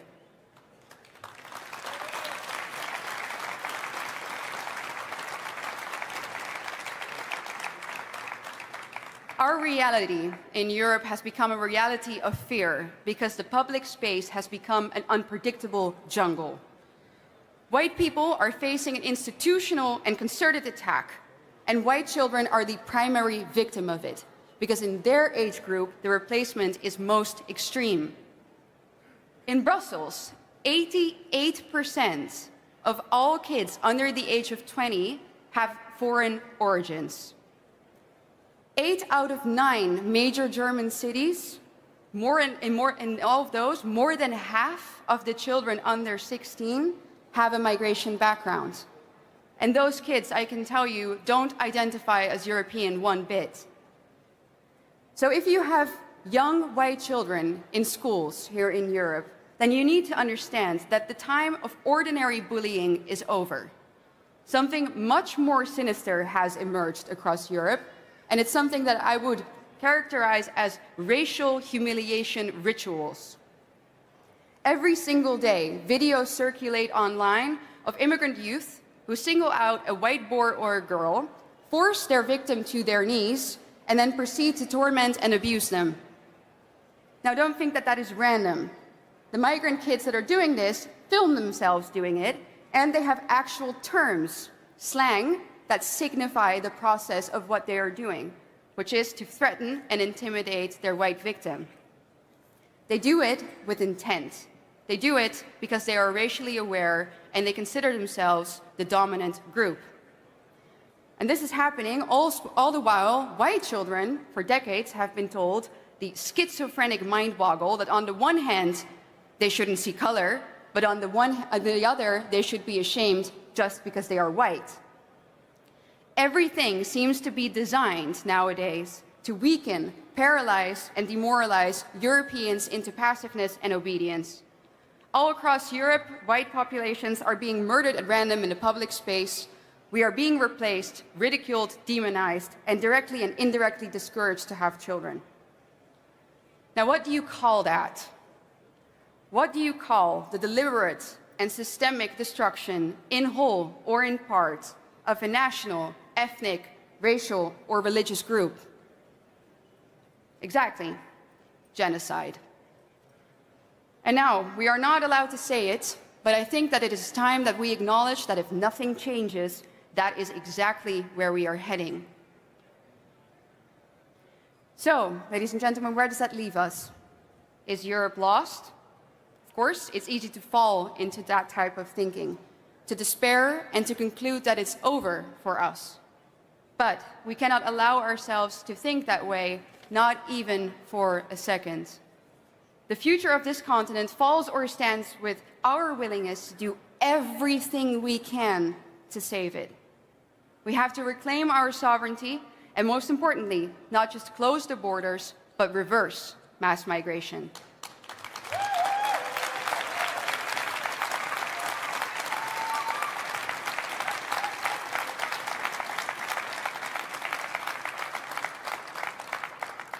And now, of course, there are many people who will tell you that that will never happen, that it is just too difficult and cannot be done. But ladies and gentlemen, just because something is hard does not mean it's impossible. Do you think it was easy for the Spanish to drive out the Moors after 800 years of occupation?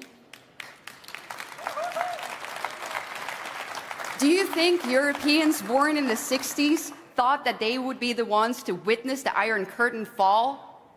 Do you think it was easy to construct the most beautiful cities, write the most interesting books, and create the most incredible art the world has ever seen?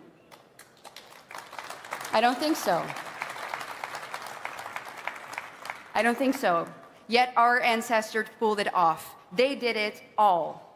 So nothing is impossible if we put our minds to it. And now, I cannot stress this enough.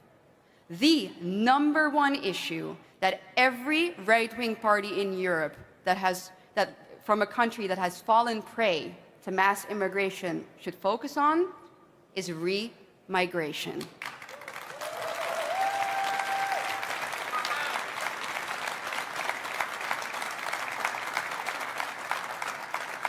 There is nothing, and I repeat, nothing more important than that.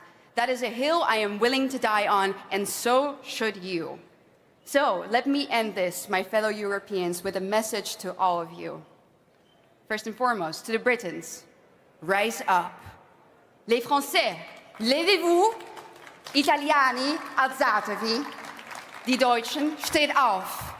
Nederlanders, sta op. And you, my Hungarian friends, don't be led astray.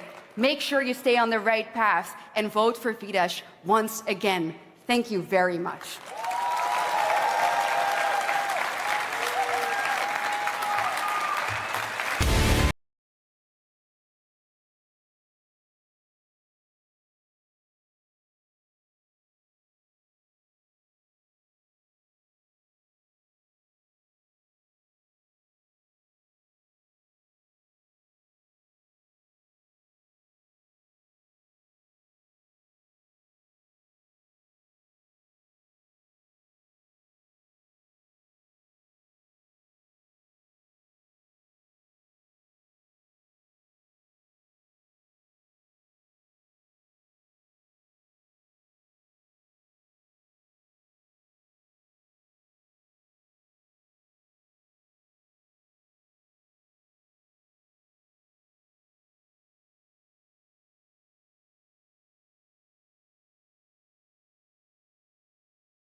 Hello, my Hungarian friends and others. How are you today? It's so good to be back at CPAC. You know, at CPAC we are more than allies. We are a kind of band of brothers and sisters. Our bond is forged in the knowledge that our civilization is under threat and that we must do our duty to defend our nations and protect our homes and our families. And all over Europe we are facing the same three threats. First, mass immigration and Islamization. Second, the woke ideology. And third, the Euro-federalism. And it's time to act. It's time to act fast, because the time is rapidly running out. It's almost too late. Islamization has made Western Europe unrecognizable. We see cities full of headscarves, shops catering to Islamic customers, politicians pondering for the Muslim vote, intimidation of non-Muslims, growing Jew hate and anti-Semitism and terrorism, while most of our authorities are bowing to Sharia demands. As a matter of fact, and I'm not exaggerating, Islam is slowly but rapidly taking over. Western Europe is slipping through our fingers. And wherever you look in my part of Europe, you see Eurabia. And I ask you if that is really what we want.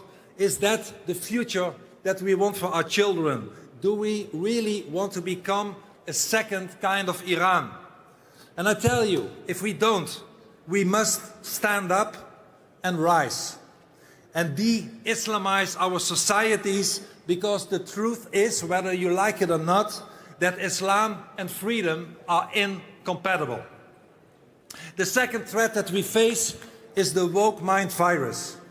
Woke is the poison that tells us that our children, that boys can become girls and girls can become boys. That we have to be ashamed of our ancestors, the heroes who built the most successful civilization, ours in human history, that Islam is a religion of peace and that tolerating the intolerant is the right thing to do.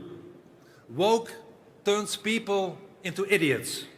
It makes them march behind slogans like "Queers for Palestine," which is as ridiculous as chickens for KFC. My friends, we have to tear down all those woke madness and be proud of who we are, where we come from, and never apologize. And the third threat is Euro-federalism, the ideology of the unelected bureaucrats in Brussels who think that they know better than ordinary citizens. And if we do not think like them, they try to silence us. Brussels even attempts to interfere in electoral processes in Europe. But this is not the Europe we want. Their Europe is the Soviet Union 2.0. And for years, we have been told by the EU elites that we must give up our national sovereignty, abolish our borders, erase our identities. For decades, they fed us the lie that diversity is a strength. But what we see today in the streets of Amsterdam, Brussels, London, Paris, Vienna and Berlin, it's not strength, it's civilizational erasure. And the Trump administration is absolutely right about that. Thank you, President Trump, for speaking the truth while our leaders lie to us. And we have enough of all those lies. It is urgent that we break those chains. My friends, it's easy to get angry and it's easy to despair. But please don't. History teaches us that civilizations do not collapse in a single moment. They decline when people lose the courage to defend what made them great.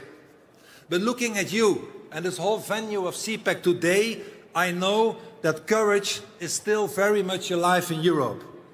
And looking at Hungary, we see the living proof that indeed it is possible to defend national borders, to protect families, to say no to immigration and Islamization, to say no to the dictates of Brussels, and yes to national identity. And this is all, to be honest, because of one great man, one leader, one giant, and his name is Viktor Orbán.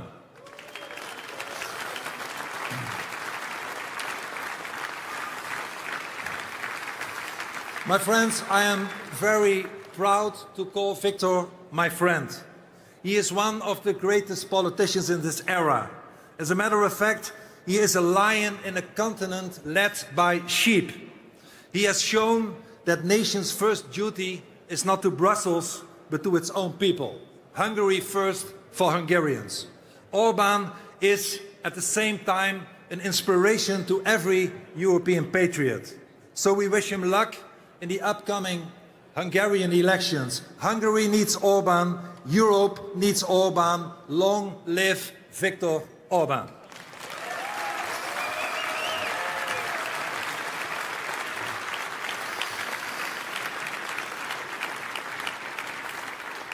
My friends, Brussels recently concocted a new plan.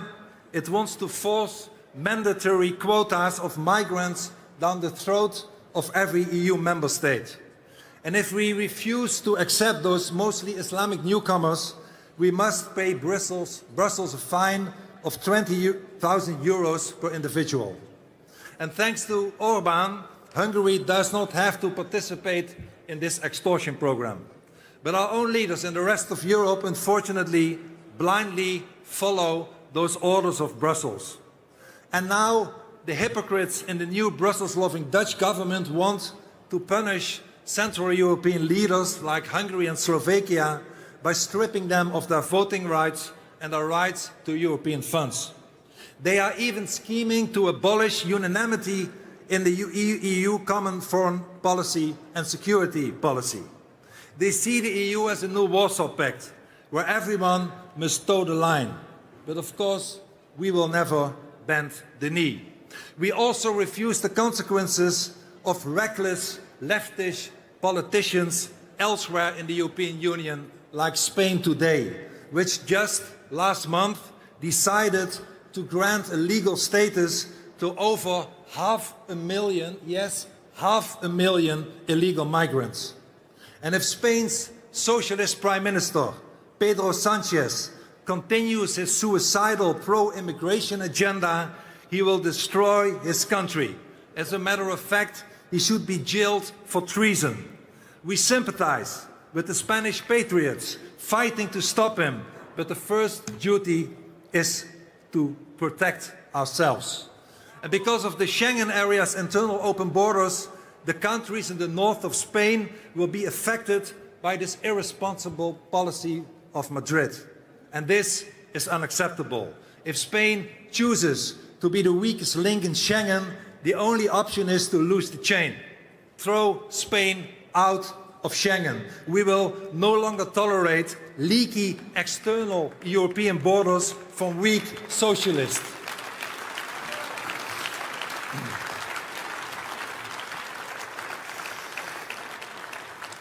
Viktor Orbán recognized this threat a long time ago. When the EU opened its borders, he built a fence. He said, not here in Hungary.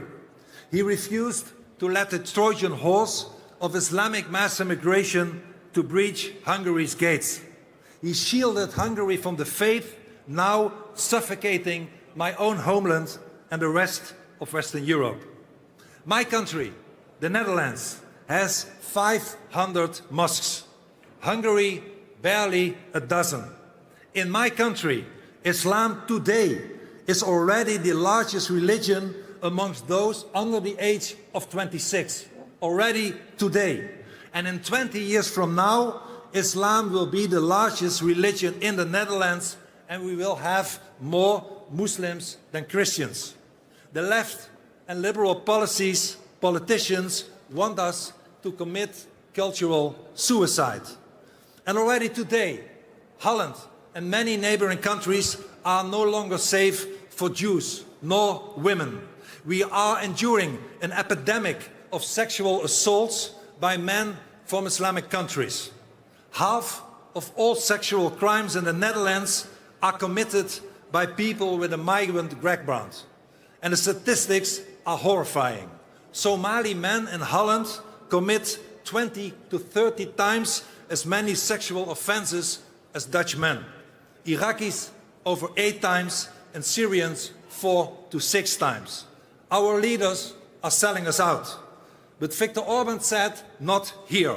Here in Hungary, no illegal immigration, no Sharia law, no raping by migrants, but safety for the women in Hungary.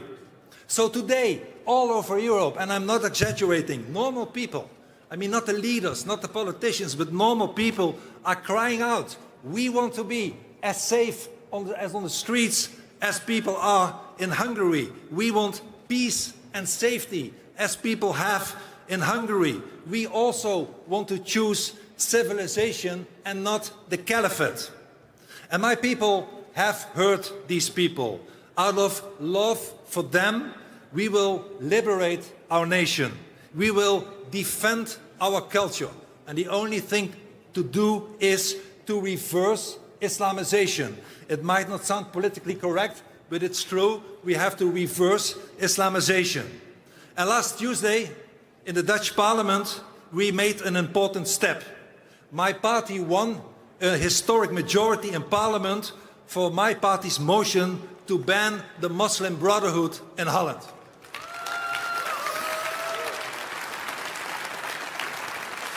And that's good news, because you know that the Muslim Brotherhood aims to establish, at the end of the day, an Islamic State based on Sharia law.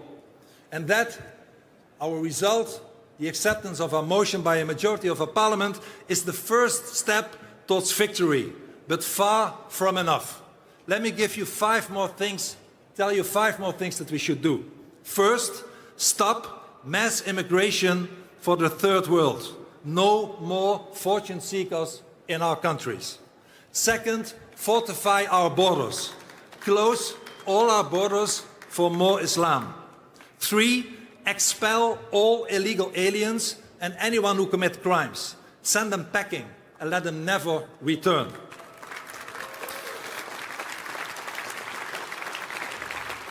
4, defend our civilization. Stop the woke multiculturalism. Cherish our families and our own values based on humanism, Christianity, and Judaism. And 5, guarantee freedom of speech, the most sacred right underpinning democracy. So freedom, prosperity, and truth, that is what we demand.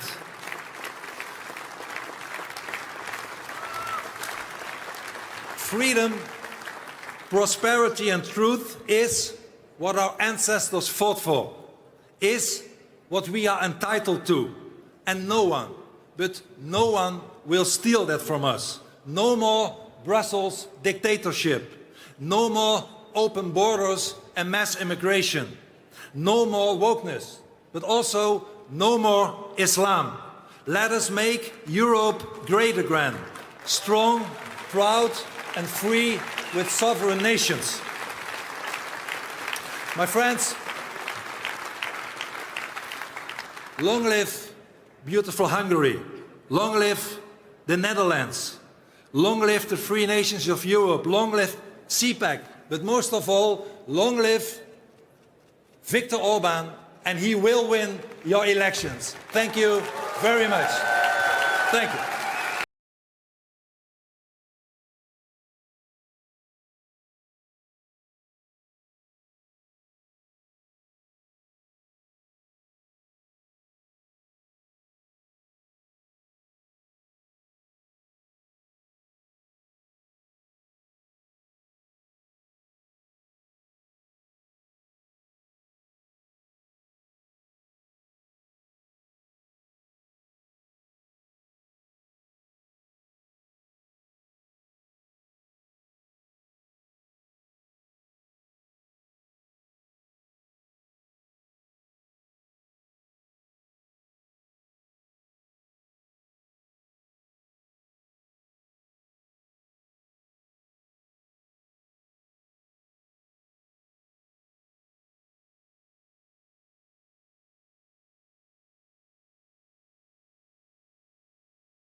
Nagy a tét nekünk, mert a Szántó Miki is azt kérte, meg pláne a Bohár, hogy legyünk viccesek.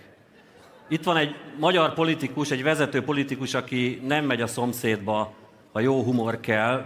Ezek szerint engem is ebbe a körbe soroltak. Csak hát így, hogy a Bohár kéri, hogy legyek vicces, azért ez kicsit erős, mert nem tudom, valaha volt-e a Bohár vicces, de megpróbálok az ő igényei szerint teljesíteni itt a színpadon, bocsi Dani. Egy termék bemutatón érzem magam egy teleshop közvetítésen, magyar és nemzetközi közönség előtt, és el kéne adni egy egyébként vicces és kedves állatot, a zebrát, mint portékát, hogy légy szíves, oszd meg itt a közönséggel, hogy miért zebra, és miért lett az az álhír legelő állat a védjegyünk. Időhiányában megpróbálok rövid lenni. A baloldali média Magyarországon felépített egy álhírt. Ez az álhír arról szól, hogy a miniszterelnök zebrákat tart. Senki nem kérdezte meg, hogy miért tartana zebrákat, hát van elég dolga. De aztán ugye ez elindult 2 évvel ezelőtt novemberben ez a zebrázás, az internet legmélyén, az internet legalján elindítják ezeket, és aztán rá pár hónapra már a politikusok, a tiszások is elkezdték mondani, de ők még tovább vitték ezt a történetet, mert azt mondták, hogy az hagyján, hogy vannak zebrái a miniszterelnöknek, de ezek a zebrák megharapják az unokákat. Akkor vált zebra a magyar álhírgyártás ikonikus alakjává. Mai napig az ország jelentős része egyébként úgy tudja, hogy a miniszterelnök zebrákat tart, nem tart zebrákat a miniszterelnök, viszont a Zebra digitális polgári kört éppen azért hoztuk létre, hogy harcoljunk az álhírek ellen, mert rengetegféle álhír van. Sokan azt mondják, és mi is még abba a generációba tartozunk, akiknek azt tanították, hogy nem kell ezekkel foglalkozni, mert csak az ember teret ad nekik, de olyan mennyiségű van, és annyira megváltozott a nyilvánosság szerkezete, hogy ezek igenis hatnak. Nem atombombák, de ma már nincsenek talán a politikában atombombák, viszont 1000 tűzszúrásként el lehet vérezni tőlük. Tehát lehet, hogy önmagukban lényegtelenek, de nagy mennyiségben már ártanak. És Magyarországon a Brüsszelből finanszírozott liberális média és az ukrán titkosszolgálat által működtetett közösségi média hálózat nagyon nagy erővel terjeszti ezeket, úgyhogy mi arra vállalkoztunk, hogy foltokban megpróbálunk ennek ellen tartani. Van egy furcsa fétise a Magyar Péter rajongóknak, azon belül is a saját médiájának. Ez a zebra nem sokon múlott, hogy ne egy másik egzotikus állat képében jelenjen meg DPK formában és egy roadshow formájában, amit Mátéval megtettünk 10 fölötti alkalommal, és lelkes közönség előtt ezeket az álhíreket mutatni, és le tudtuk leplezni. Ugyanis egészen Ruandáig el tudunk menni, hogy egy másik egzotikus állatot idehozzunk, amely egészen komoly feltételezett kapcsolatba került a magyar miniszterelnökkel. Van Magyarországon egy Zsidai Viktor nevű bankár, ez egy tiszás bankár, nem tehetségtelen ember egyébként, de egy nemzetközi, multinacionális gondolkodású bankárember, és ő kiírta a Facebook oldalára talán tavaly nyáron, hogy ő járt Ruandában, a királyi családnál, és a királyi családnál bemutatkozott, hogy ő Viktor from Hungary, és nagyon megörültek a ruandai királyi családnál ennek, mert mondták neki, hogy milyen érdekes, hogy ő is Viktor, hiszen itt náluk, a ruandai királyi családnál már járt egyszer egy Viktor, szintén Magyarországról, de az egy prezident Viktor volt. És prezident Viktor, és ezt mindent leírja ugye ez a tiszás ember. És prezident Viktor nagyon érdeklődött a ruandai királyi nagyszarvú szarvasmarhák iránt. Álhír szaga van a dolognak. Fogtam magam, fölhívtam prezident Viktort. Így van a telefonodban is így van egyébként? Prezident Viktor?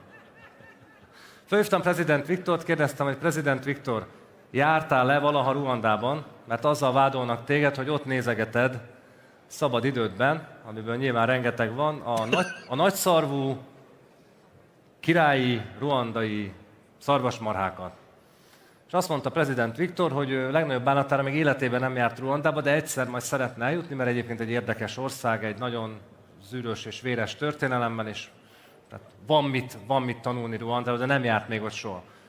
Mire mi cáfolni tudtuk ezt, az alapvetően első hallásra is álhírnek tűnő marhaságot, addigra a fél országon végig söpört a liberális sajtón jóvoltából, és mai napig is az ország fele úgy tudja, hogy a miniszterelnök Ruandába jár nagyszarvú, királyi szarvasmarhákat nézegetni. Ezekre mondtam az előbb, hogy ezek apróságok. Ugye, hogy milyen apróságok? Csak tudják, ezekből minden nap van 100. És mindegyik hat. Mindegyik egy picit hat. Mindegyik csak egy tűzszúrás. Egyik sem halálos, de sok-sok ilyen tűzszúrás már lehet az. Ezért próbálunk meg eszközöket találni. Sajnos egyébként kiszolgáltatottak vagyunk, mert a magyar liberális médiában megjelenő hírek körülbelül 60-65%-a az részében vagy egészében cáfolható. Tehát elképesztően rosszak a magyar nyilvánosságban az igazságnak az arányai. Elképesztő rosszak, és különös tekintettel a kampányunkra, az előttünk álló választásra ez fokozódott az elmúlt időszakban, úgyhogy szerény eszközeinkkel harcolunk tovább.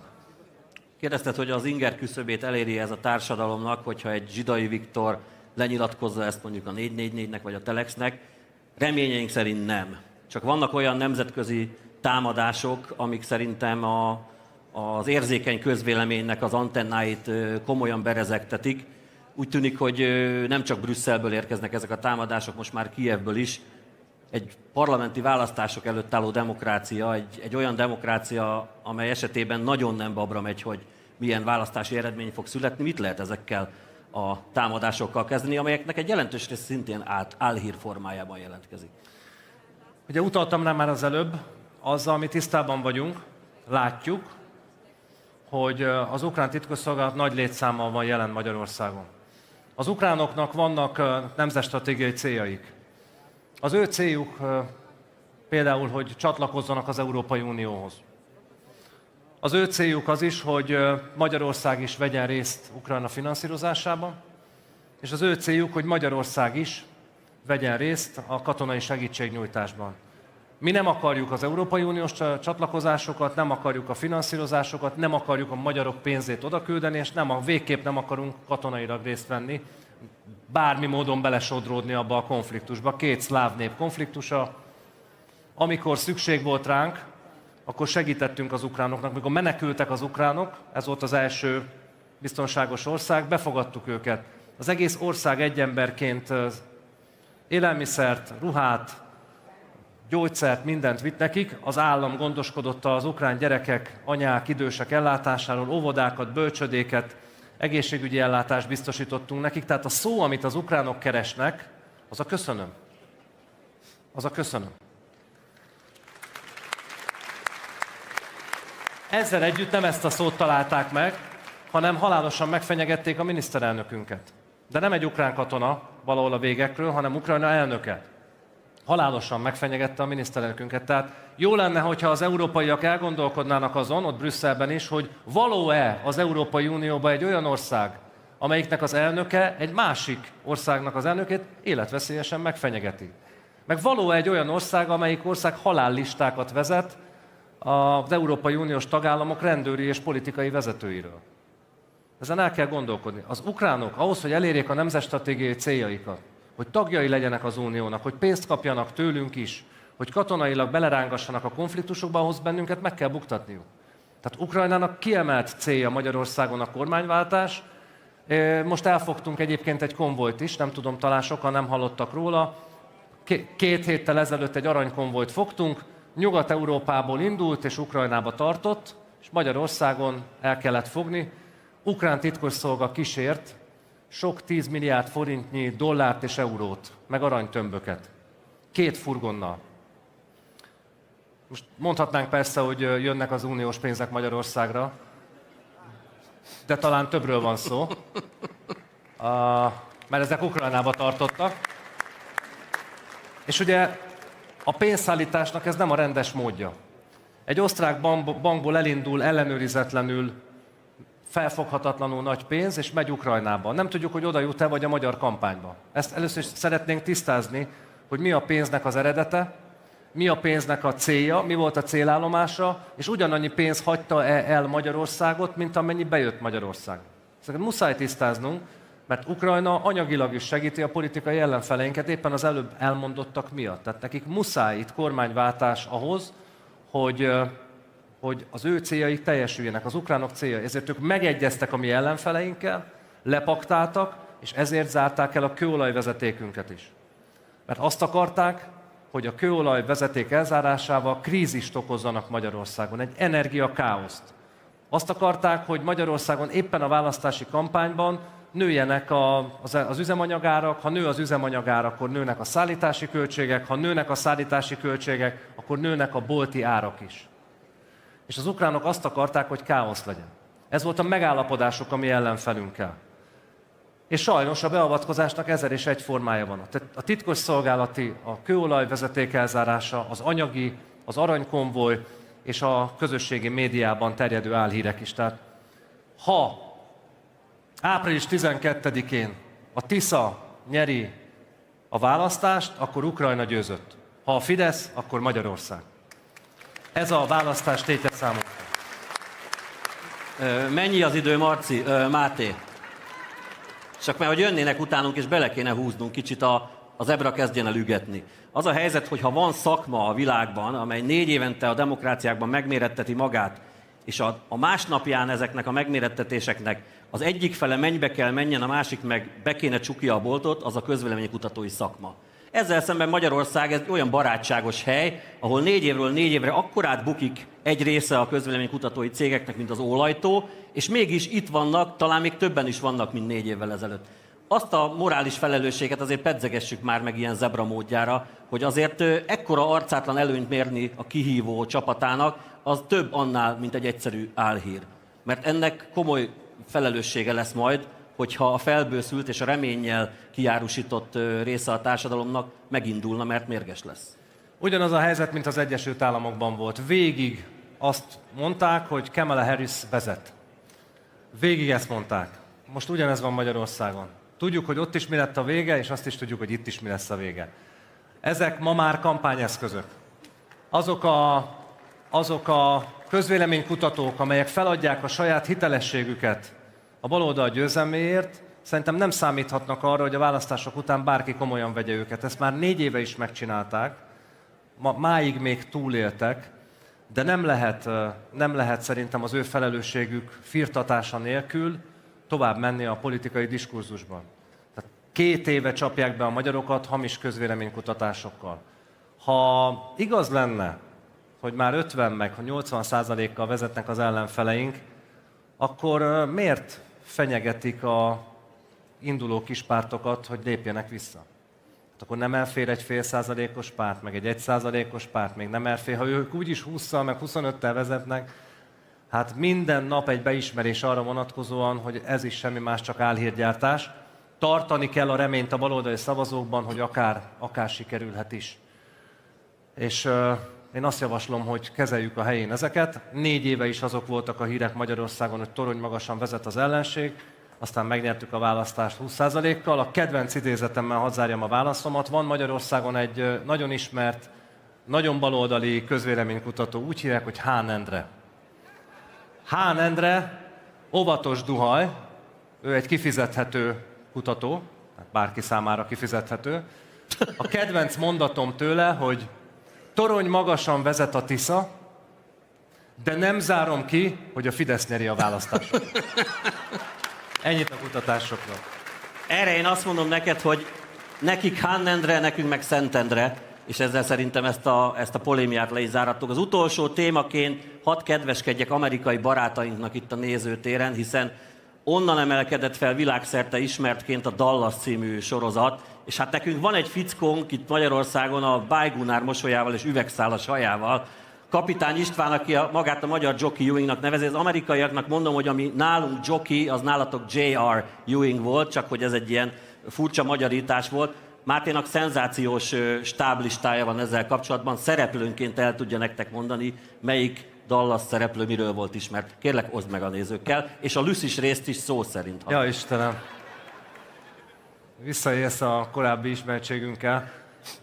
Van Magyarországon egy tiszás ember, állítólag ez lesz a miniszterelnök helyettes, a Shell Globáltól jött ide. Nyilván azért, hogy részvényes is. Nagyon sok pénzt keresett akkor, amikor a magyaroknak nehéz volt az életük. Az üzemanyagárakon ő mindig nyerészkedik, gazdagodik. Ő akarja majd vinni a magyar gazdaságot, miközben egyébként érdekelt abban, hogy a Shell járjon jól. Tehát ezért is akarják leválasztani Magyarországot az orosz olajról, az olcsóról, mert ugye nekik ebben van lóvéjuk. De ez az ember azt mondta magáról, hogy ő a magyar Jockey Ewing. Én néztem a Dallast, nem szégyenem. Néztem. Minden pénteken 8 órakor volt. És Jockey volt a legnegatívabb. Tehát van egy pár dolog, amit az emberek tudnak a Dallasról. Az egyik, hogy Samantha mindig részeg. A másik, hogy Pamela mindig sír. Lucy mindenkinek megvolt. Bobby mindenkinek tetszik. És a Jockey mindenkivel kibabrál. Miért Jockey Ewing akar lenni valaki? Magyarországon Jockey Ewingnak lenni nem jó, de ez majd kiderül április 12-én. Ha már ilyen helyzetbe hoztál, akkor érd be, ennyivel légy szíves. Köszönjük szépen megtisztelő figyelmeteket, élvezzétek a további előadásokat, és csatlakozzatok a Zebra DPK-hoz, megéri, szuper tartalmak vannak, itt a garancia rá. Sziasztok! Köszönjük a megtisztelő figyelmet!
Hello, everybody.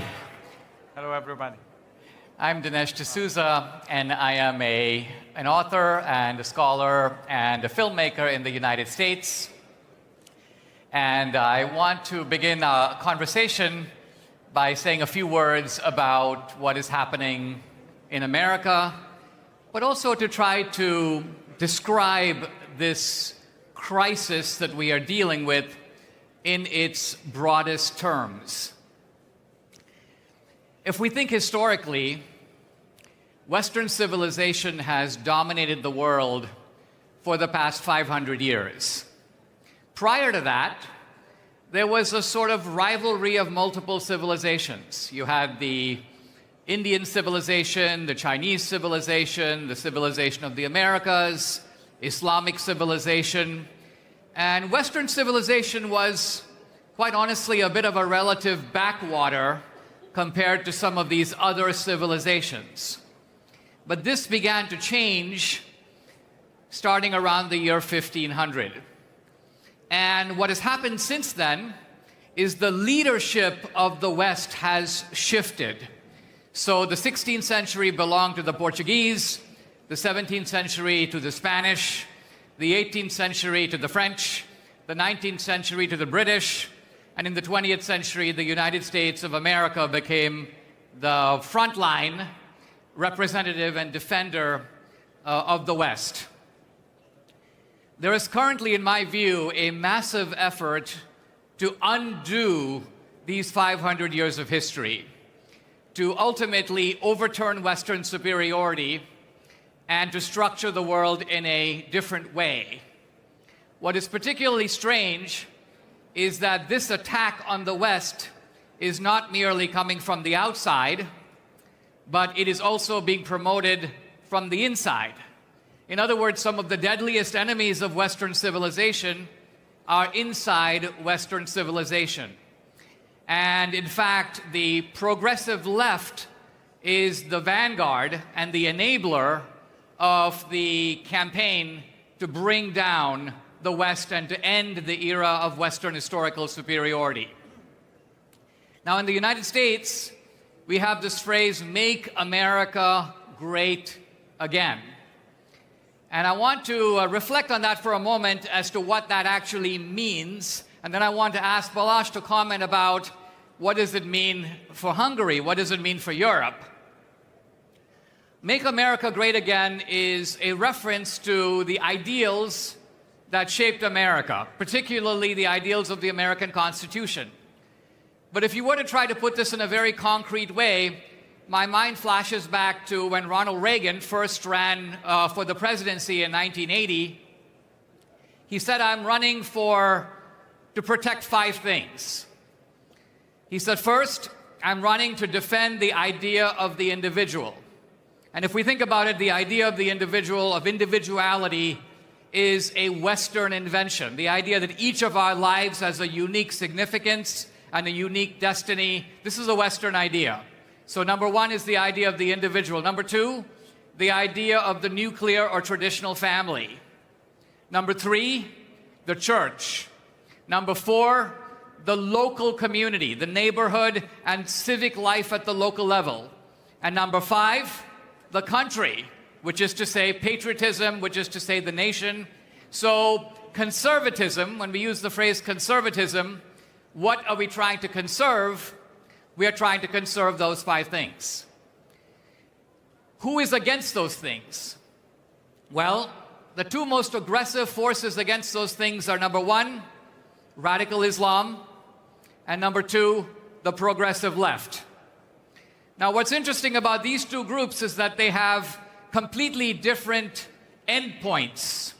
They don't inhabit each other's worlds very comfortably, but even though their final destination is very different, their intermediate enemy is the same. They are united in a hatred of the principles of the West. They are united in a hatred of the individual, the family, the church, the local community, and the idea of patriotism and nationalism. If the radical Muslims hate these things, the progressive left hates them just as much, if not more.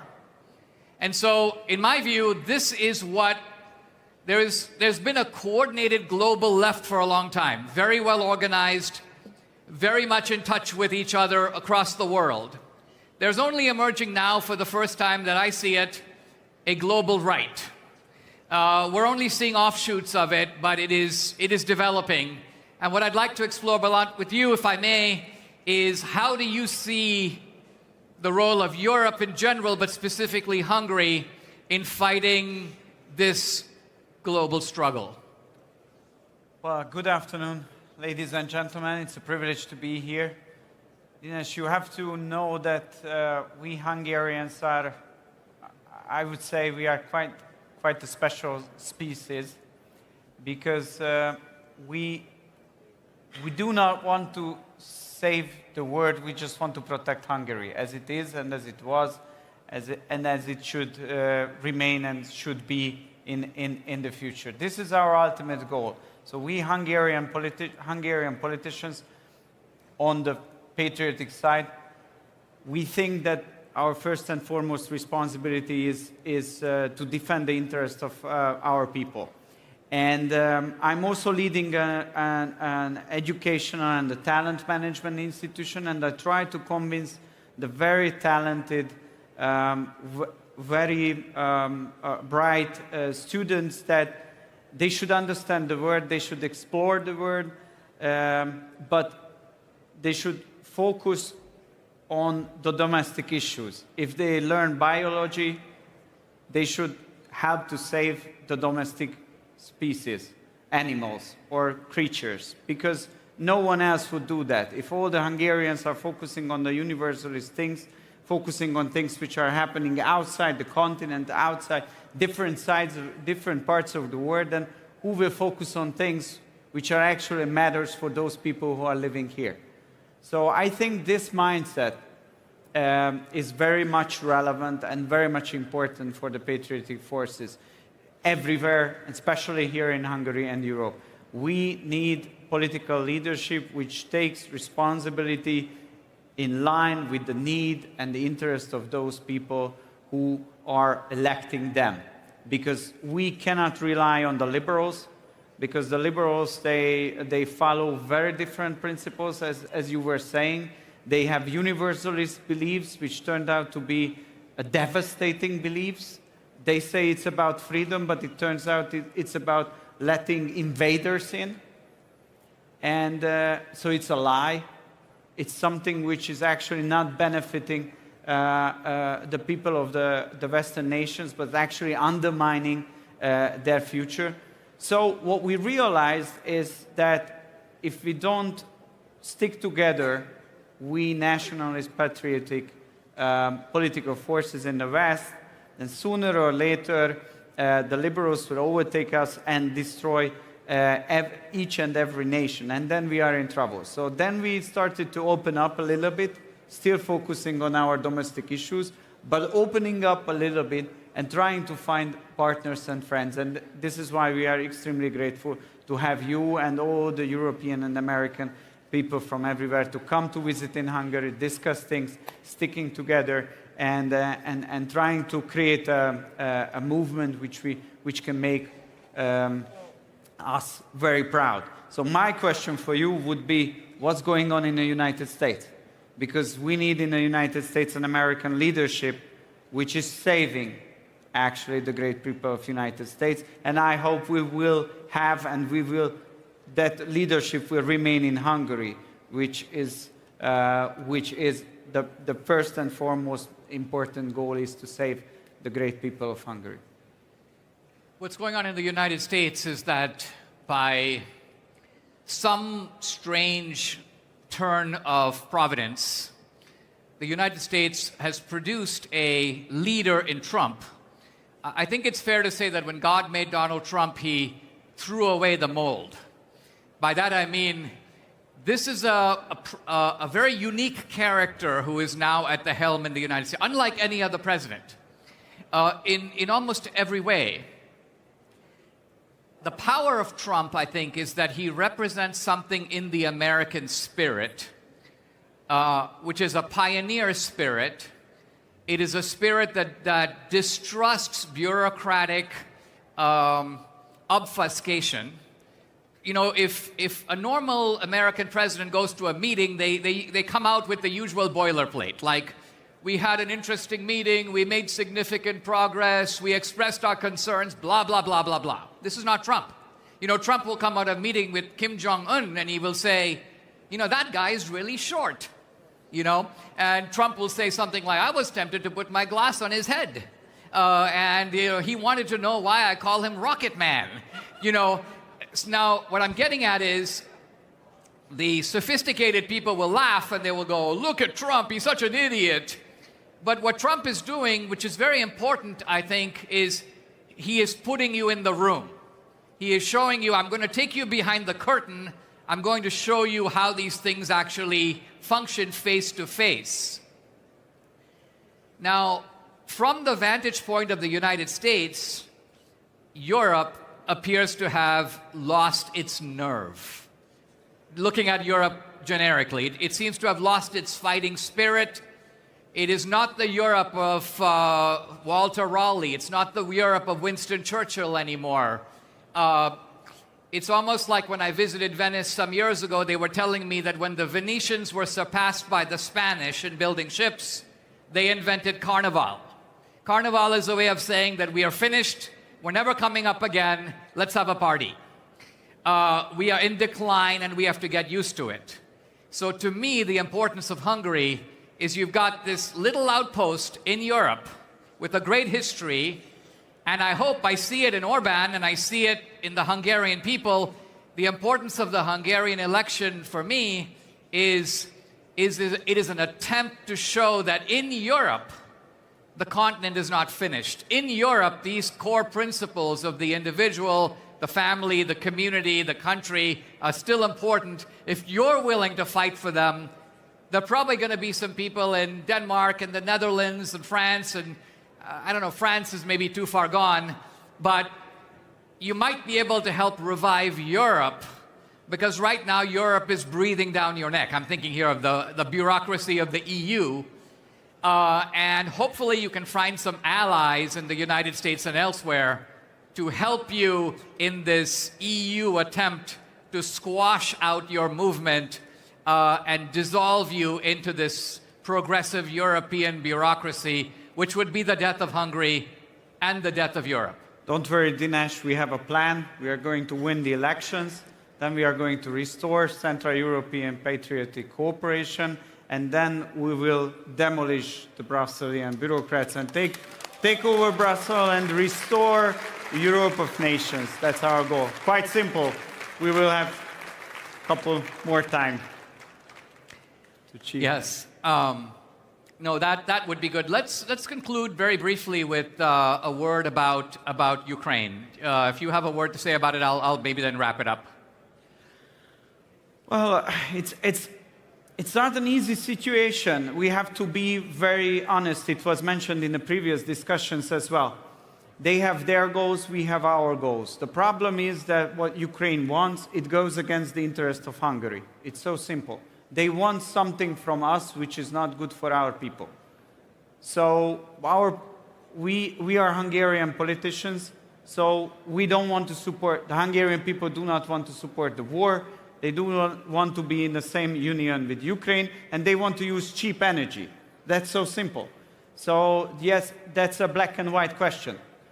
Either their interest will succeed, or our interest will be protected. So what we are preparing for is we are not looking for any kind of confrontation, but we have to be able to protect our interests, because that's our duty. So simple.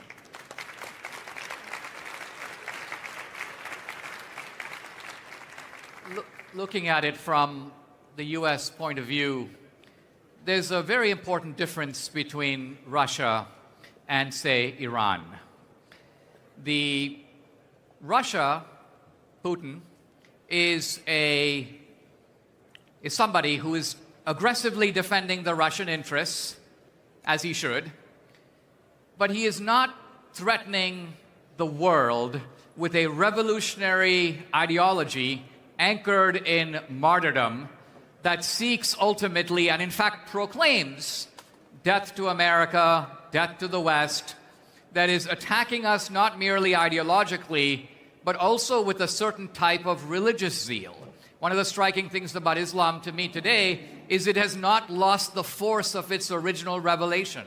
It's almost as if it has the same fire today that it had in the 7th century. Christianity, on the other hand, is not. So I think that the reason that Iran poses a threat and the United States is dealing with it along with Israel is because this is something that is a menace not just to the Iranian people, but also to the region. The Iranians are active in Venezuela, they're active in Mexico and South America.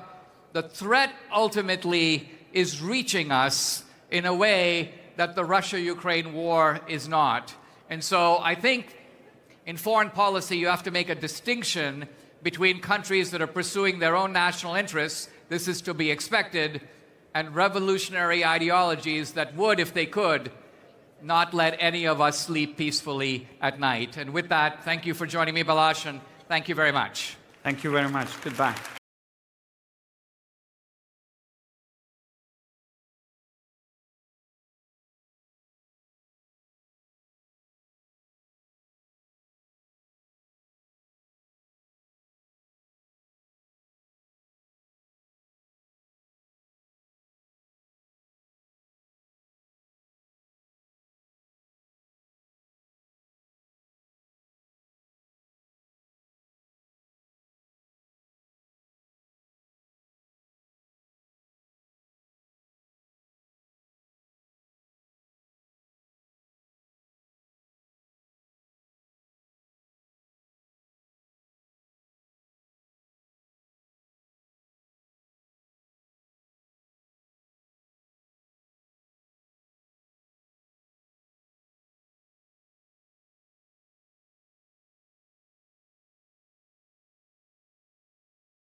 Thank you. Thank you. My friends, it's a big honor to be here today. Let me start saying that we have all these 2026 CPAC in Hungary. It's a great symbol of resistance. And Hungary has been a big symbol of resistance last years. And I would like to congratulate, before of anything else, our Hungarian friends, because they are a big symbol of resistance. Thank you, Viktor Orbán. Thank you, Hungary, for your fight and for standing for freedom in Europe. We are facing difficult times. We are having more and more a centralization of power in Brussels that is affecting our freedom all around and all across Europe. Brussels is not being the light of freedom right now. Brussels now is the symbol of censorship and dictatorship. They are trying to destroy all the European right, all the European conservative, and all the European parties who fight for freedom and fight for our countries. We are all Europeans. We fight for Europe. We want Europe great again. But we need to know that Brussels is fighting with us for a great Europe and not fighting against us for diminishing Europe. Nowadays, Brussels is fighting against Europe and against European sovereignty. We cannot accept that. So the Hungarian resistance against the centralization of Brussels, it's the proof, it's the symbol of what we need to be stronger and to guarantee that we will fight and we will prevail in the future. Do not have any doubts about this.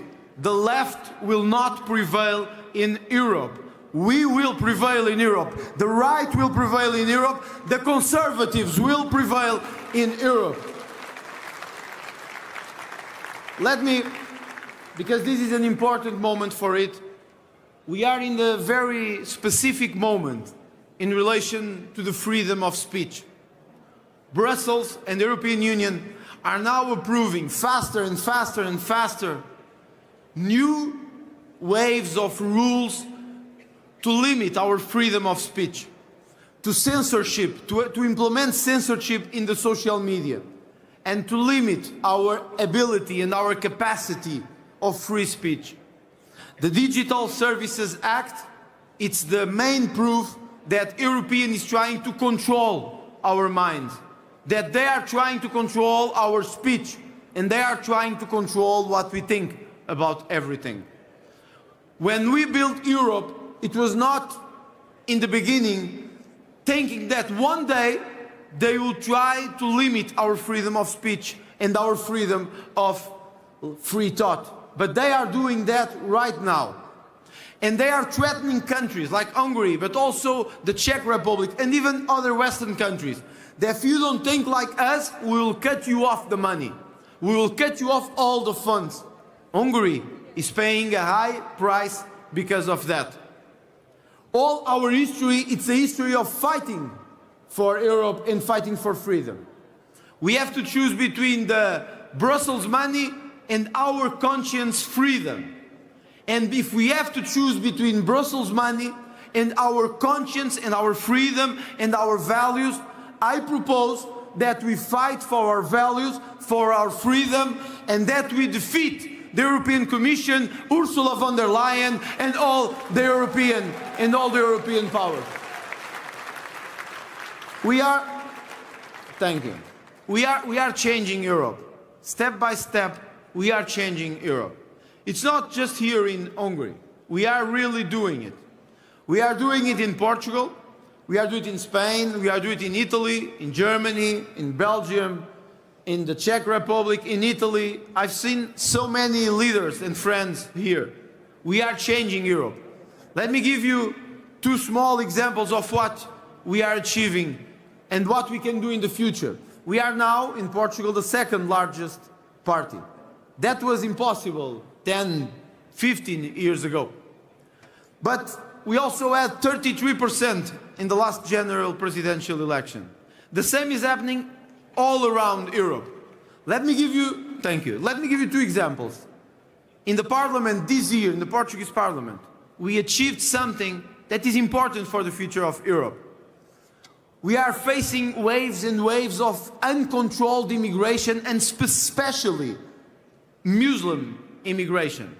So in Portugal, we proposed to ban the burqa of the Muslim women all around the country.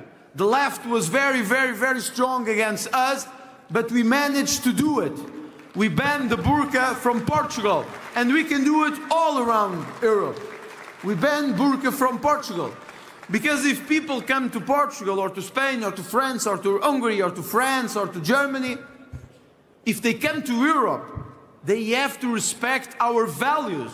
They have to respect the way we live. They cannot say that they don't accept our religion, our freedom, the way women or men live. Europe is a Christian continent. We will always be a Christian continent. We will always be a Christian continent. Like the gender agenda, the gender sex transformation in schools. Yesterday, the Portuguese Parliament approved in our proposal that children cannot change sex or gender freely because they are children. They are children. And the left is attacking brutally our children. But we managed to do it, step by step. Not in one moment, not everything in the same day, not everything in the same month, but we did it. We are in the process of transforming Europe. Of course, they don't like that. They are trying to stop us and they are trying to hurt us. They are trying to sue us. They will try everything. But we have to be convinced that we are winning right now. Because it's not only Portugal or Hungary or Czech or Italy. We are winning. We are not power in all European countries, but in the most of the European countries. We are now in the process of winning. The last video before my intervention was from a great friend of mine, the president of Chile. I've been with him in Madrid and I've been with him in a lot of events like this. 7 years ago, he didn't think that you one day would be president of Chile. But he is today president of Chile. And he is president of Chile and he is doing what he promised us to do. Sometimes in Europe, we have the temptation of thinking that the world starts and finishes in Europe. I am European, I love Europe. I'm Portuguese, I love Portugal, I love Europe.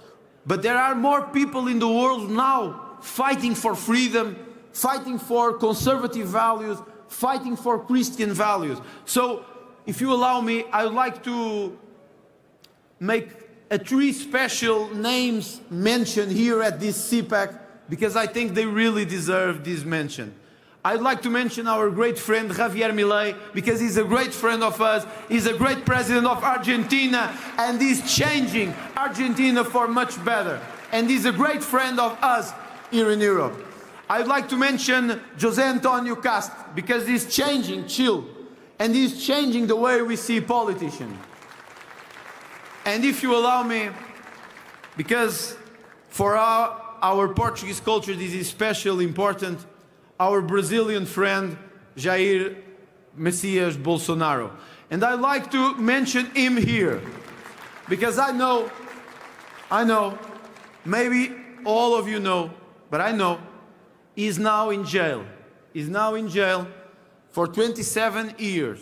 President Bolsonaro is in jail for 27 years because he fought for freedom, because he fought against corruption in one of the most corrupt countries in South America, that is Brazil. You know, we have a lot of Brazilians living in Portugal right now.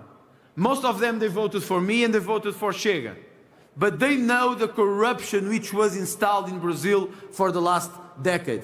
And we had one man, Jair Bolsonaro, fighting against corruption, fighting against Lula da Silva, and fighting for a new great Brazil country. He is now in jail, and I would like all the world, I would like all Europe, I think we should, I think he deserves. Today is his birthday. He makes today his birthday, and I would like us to thank him for his fight, for the Brazilian fight, and for the fight against corruption. Thank you, Jair Bolsonaro. Thank you, Flávio Bolsonaro, for your fight for a new Brazil free of corruption. I know my time is very short here, but I don't want to finish my intervention here without to talk on immigration. We are facing several changes, several and difficult challenges this time. Portugal, like most of the countries in Europe, are facing an immigration problem right now. We were the country percentually that more immigrants received in the last 10 years in Europe. If you go today to Lisbon, you probably would not recognize it, because it would seem like you are walking in Pakistan, on Saudi Arabia, or Morocco. I know Paris is the same, I know Brussels is the same, I know Amsterdam is the same, I know. But Lisbon was not that. Now if you go there, to Lisbon, to Porto, to Braga, to the most important Portuguese cities, you will see a lot of new uncontrolled waves of Islam immigration, Moroccans, Syrians, Pakistanis, Indians, Nepalese, everywhere. We were never against immigration, but we cannot accept that this immigration destroy the identity of Europe. So we propose, and the government accepted, and we proposed and the government accepted, and we will do it. We are not against anyone, but we cannot accept in Europe people who come illegal to our continent. All those who come illegal to Europe must know, and must know that we are serious about that. They must know that we will send them back to their countries because they don't belong to Europe. They come illegally to our continent, and we will not accept them here. We need the people who come to here to respect our values, to accept our way of living, and to accept the identity of our continent. This is not being against human rights. This is not being against human rights or constitutional rights. This is not being against our history after the Second World War. This is defending our identity. We can take no more of immigrants. We can take no more of people coming everywhere from the world, coming, living off our healthcare system, living off our social security, and being in our countries without we even know who they are. We are now facing strong and severe waves of criminality in some European cities because of uncontrolled immigration. I know this is not politically correct, but this is the truth. And we promise to defend the truth. We stand for truth. We stand for our values, and we stand for a new continent. We are not standing for politically correct. So when we fight the good fight, the victory, I'm sure, will be ours. Today, Viktor Orbán thanks the Portuguese Chega, and he used the Portuguese saying. There is another Hungarian expression. I will try my best to read it correctly.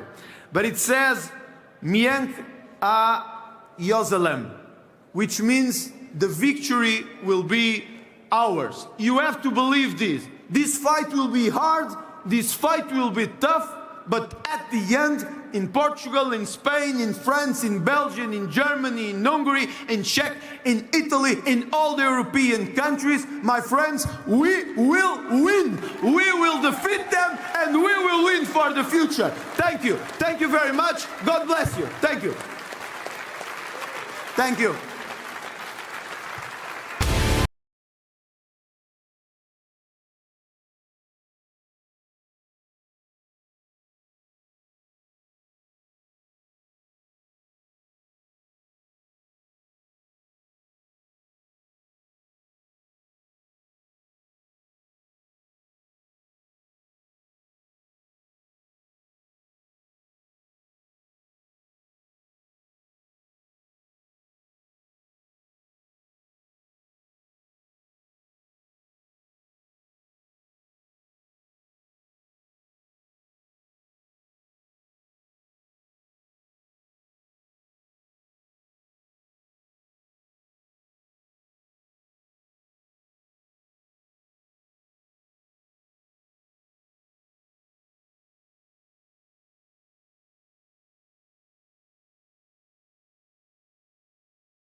Nagy szeretettel és külön köszöntjük Jair Netanyahut. Welcome to Budapest, welcome to Hungary, one of the few countries left in Europe where a Jew can safely walk and enjoy himself or herself, let's not forget, any time of the day, night. It's wonderful to be here for us. How is it for you? How you doing? Hello, Joe. Thank you for having me today. I'm thrilled to be here in Budapest. It's one of my favorite places in the world.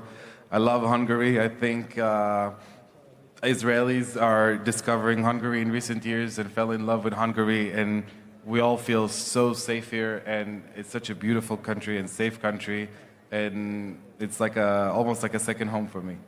And köszönjük szépen, lehet tapsolni. And Hungary is also one of the staunchest, most fierce allies of Israel. One of the countries, our prime minister is one of the people who understands what Israel is doing in the Middle East. The relationship between our two countries is the best it's ever been. How do you think that happened? Oh, first of all, we are deeply grateful for the friendship and support of Prime Minister Orbán and Hungary. We have no better friends in Europe, and I think also Hungary have no better friends in the Middle East. We're very strong allies. I think that Prime Minister Orbán shows strong leadership in a time in Europe when unfortunately it's very rare. Western Europe is unfortunate to have weak leadership that caused their countries to decline. They opened the floodgates of immigration from Muslim countries that brought populations in their countries that don't share the same culture and civilization. This bring a lot of public unrest and disputes that are not native to the population, that are imported from the Middle East. It caused, one of the outcomes is terrorism. And Hungary, on the other side, under the leadership of Prime Minister Orbán, is safe. There's no terrorism. There is social coherence. Everybody share the same Hungarian heritage Mindset, and culture, culture. So the society is much calmer.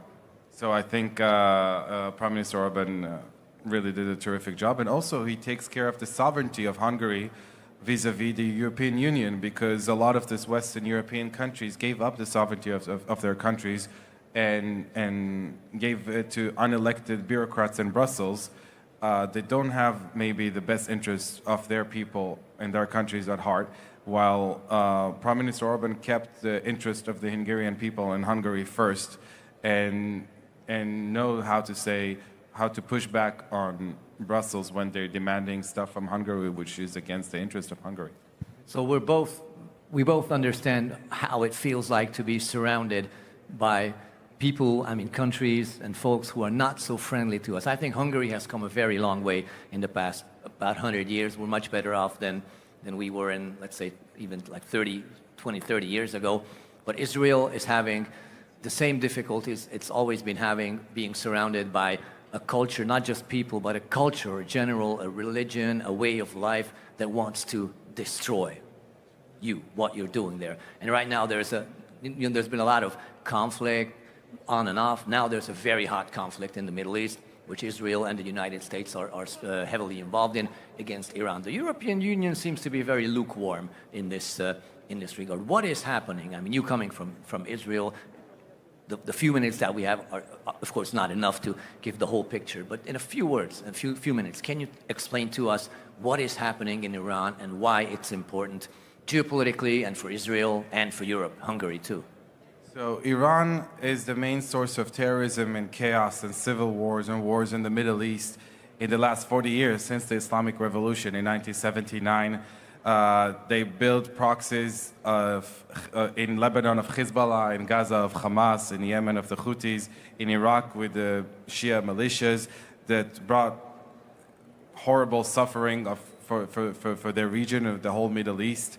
Iran is a rogue country that has a crazy, fanatical, irrational religious regime that is determined to take over the Middle East and to destroy Western civilization. They call Israel the small Satan and America the big Satan. Europe, I guess, is somewhere in the middle. The middle-sized Satan. This regime tried to assassinate President Trump on American soil and other American high-rank officials. The supreme leader, the late supreme leader of Iran, Ayatollah Khomeini, said publicly in an interview that death to America is not just a slogan, it's a policy. And this regime chant death to America in their parliament and burn American flags. This regime was building nuclear weapons and building ballistic missile capabilities of tens of thousands of ballistic missiles stockpile that already cover the whole Middle East, but already cover big parts of Europe. And they were working on intercontinental missiles that will be able to reach the east coast of the United States and cover all of Europe. Intercontinental ballistic missiles that can carry nuclear weapon. And they would have used it first to destroy Israel, of course, to annihilate Israel, to dominate and occupy and take over the Middle East, Arab, Muslim, Sunni countries, and to extort and to threaten Europe and America. And I think what we see now with the war with the Middle East, Iran is in its weakest point. And the things they're doing are so crazy, the way they're attacking the Gulf states, the way they're shutting down the Hormuz Straits. Think about how bad the situation would have been if they would have, this regime that does all of this, would have obtained nuclear weapons and tens of thousands of ballistic missiles that could reach the United States. This would have guaranteed World War III and a nuclear one of that. So this war, when Iran is in its weakest point, is preventing World War III. This is like stopping Nazi Germany in the early 1930s when it was still weak and preventing the suffering of World War II. I think that under the leadership of President Trump and my dad, they both admirers of Churchill, and they learned from the mistakes of the Western powers in the 1920s and 30s with the Munich Agreement. Appeasement and Chamberlain. The appeasement agreement, because it did not prevent war, it brought the biggest bloodshed in history. You need to confront a totalitarian, aggressive, imperialistic, insane regime that wants to expand and take over its region, whether it's the Middle East with Iran or Europe with Nazi Germany, before it's too strong to take care of. And also, we need to remember that the first victims of the Iranian regime is the Iranian people. The Iranian people are freedom-loving people, are Western-oriented people. They love America. They love Israel. They went out to the streets 2 months ago in January to demand freedom and democracy in their country, and they've been butchered. 30,000, more than 30,000, have been butchered by the regime in a matter of only 2 days. And what Israel and America is doing, besides taking care of the ballistic missile and weapon manufactories and stockpiles and getting rid of the Iranian nuclear program, we're also eliminating the leadership of this terrorist regime and of the Basij. The Basij organization is basically the Gestapo of Iran. It's the organization that is responsible of oppressing the Iranian people, of executing the Iranian descendants, of butchering Iranians in the streets of Tehran. And we're giving a chance to the Iranian people to get their freedom back and to get and to live in a free and democratic country. Let's suppose what we're hoping, that the Iranian regime is toppled by their own people. Maybe Reza Pahlavi returns. Maybe they elect a democratic government. Maybe even the Iranians who live all over the world go home, and Iran will be a prosperous, peaceful country. Do you see hope for the Middle East in general if that happens, with Israel being a major player, with Saudi Arabia, Sunni Muslim Saudi Arabia being a major player? Because let's not forget that beyond this terrorist regime that we're talking about, there's an ideology, and that's radical Islam. Radical Islam explicitly wants to demolish, annihilate, destroy Israel, the Jewish people, and Christians. Let's not, look the other way. They're saying they want to dominate the world, and they want to destroy Israel, and then they want to destroy the United States, Europe, and Christianity. There's a saying like Saturday, Sunday. How's that saying in After Israel? Saturday comes Sunday. After Saturday comes Sunday. Chants of first. So this ideology that wants to destroy both of us, there's much more to it than the military conflict. There's a very deep ideological, religious aspect to it, and I think Christianity and Judaism are, and I'm optimistic and I'm hopeful, and I kind of like what I see, and I hope it goes on, that we are finding our common roots, both our biblical common roots and our political common roots and our common interests, and we're like fighting side by side against a much larger enemy that wants to destroy both of us. But there's more to it. I'm saying there's more than the military and the political aspect. There is a religious aspect to it. Iran is the main source of chaos and terrorism and wars in the Middle East. All of Israel wars in the last 40 years was with Iranian proxies, Hezbollah and Hamas in particular. So once the Iranian regime is, even if it's not gone, once it's weakened, the Middle East will be much more peaceful and secure and safe. Regarding what you spoke, well, there is about the alliance of Jews and Christians in the Islamist rallies. They love the chant, after Saturday comes Sunday, which means first we take care of the Jews, then we take care of the Christians. Christians are being ethnically cleansed throughout the Middle East. Christians are fleeing from Lebanon and from Syria and from Jordan and from Egypt and from Turkey and from Iraq. The only country in the Middle East where the Christian population is increasing and not decreasing is Israel.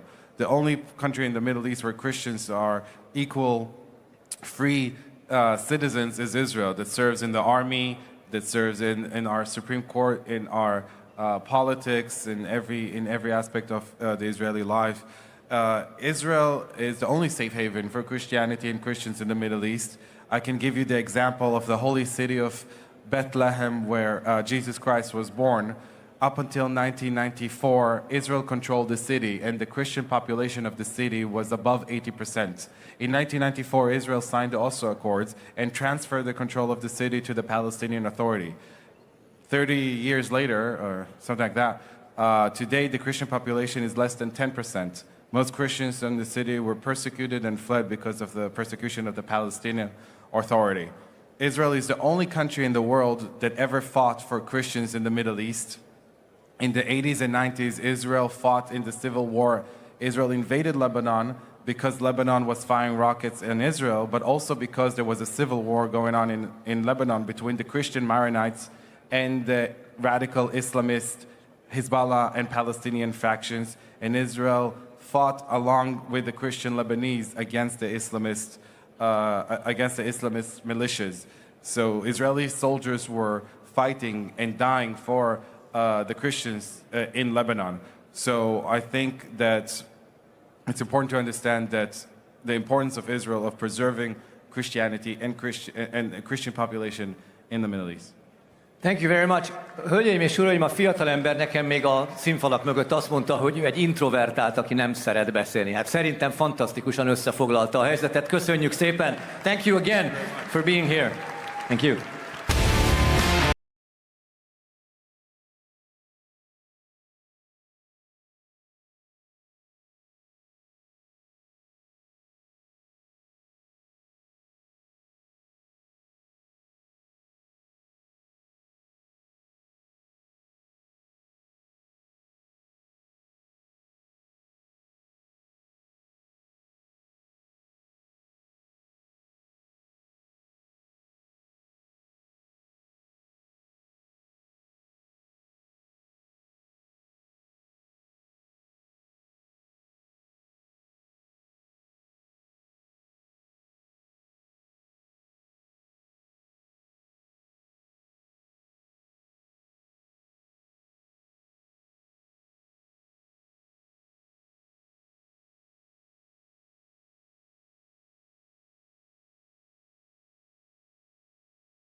Visszatérő vendégünk a CPAC Hungary-n a következő felszólalónk.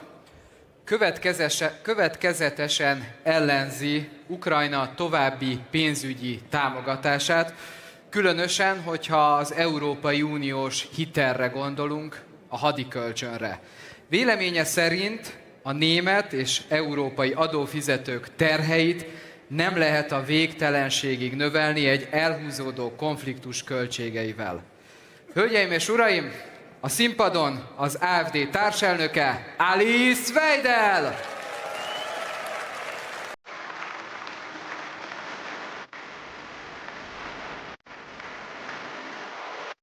Hol érkezik Alice Weidel?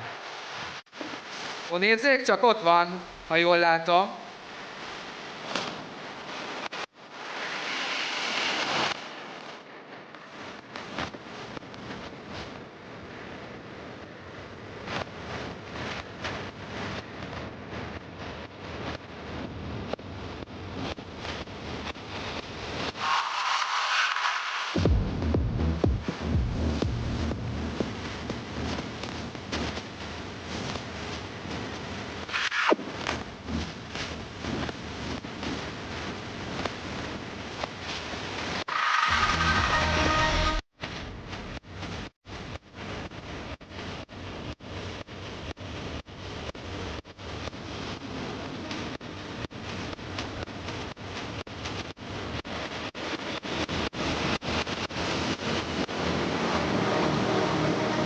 Hatalmas taps Alice Weidelnek,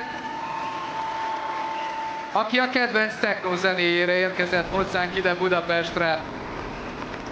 Alice? Schönen guten Tag.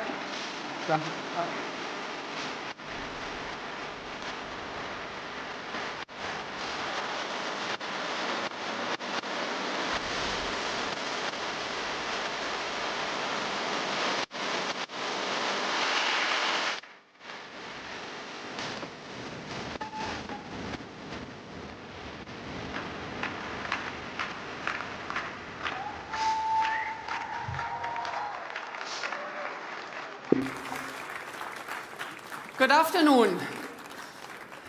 After this very nice DJ deck, we're hearing another very nice patriotic speech today.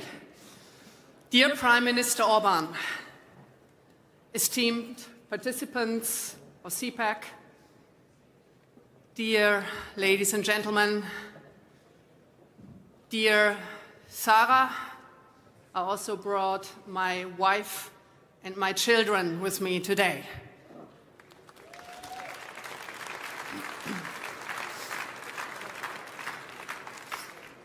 It is both a profound honor and a burning duty for me in this fateful hour for our nations and for our entire continent to address you today here in Budapest. This conference, CPAC, stands as a blazing beacon of liberty, shining brightly across Europe, rekindling hope of the hearts of millions. I thank the organizers of CPAC and above all our host, Prime Minister Viktor Orbán, for his invitation, for the privilege of speaking to you today as a leader of our party, the AfD, the Alternative for Germany, Alternative für Deutschland, the only opposition party in our country, and tomorrow the rightful government of our country, Germany.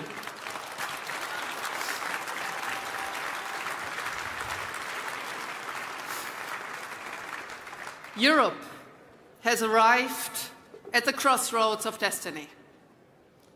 Like apocalyptic horsemen, the harbingers of ruin loom over our continent. War and violence, lies and unfreedom, impoverishment, and the deliberate destruction of prosperity. These are the great perils of our age. They strike at the very core of our culture, our value, and our way of life. We Europeans are heirs to a magnificent, utterly unique historical and cultural legacy. Our civilization rests upon three pillars: the searching mind of Greek philosophy, the majestic order of Roman statecraft, and the redeeming light of the Christian tradition. From these roots sprang the treasures we hold sacred. The rights of free citizens, the freedom of thought, of speech, and the press, the sacred principle of self-determination for both the individual and nation, the protection of the family, the respect for private property, and the dynamic power of free market competition as the engine of prosperity, innovation, and human progress. These are not mere ideas. These are the convictions that bind us together. The sovereign, democratic nation state is the only vessel strong enough, the only framework secure enough in which these Western values can truly flourish.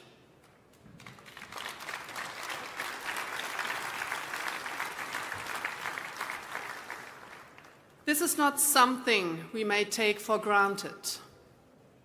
Freedom and self-determination were wrested from tyranny by the blood, sweat, and courage of countless generations of our ancestors. We shall never forget that.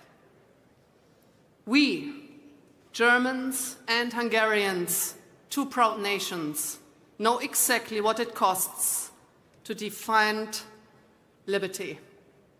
We know the price, and we know deep in our bones that the price is worth paying. 70 years ago, in October 1956, the Hungarian people rose in righteous fury against a totalitarian communist slavery and gave the entire world an immortal example of courage and unbreakable will for freedom. Only 3 years earlier, in June 1953, the German workers in the so-called GDR, Eastern Germany, dared to rise for freedom and national unity. Their uprising was drowned in blood.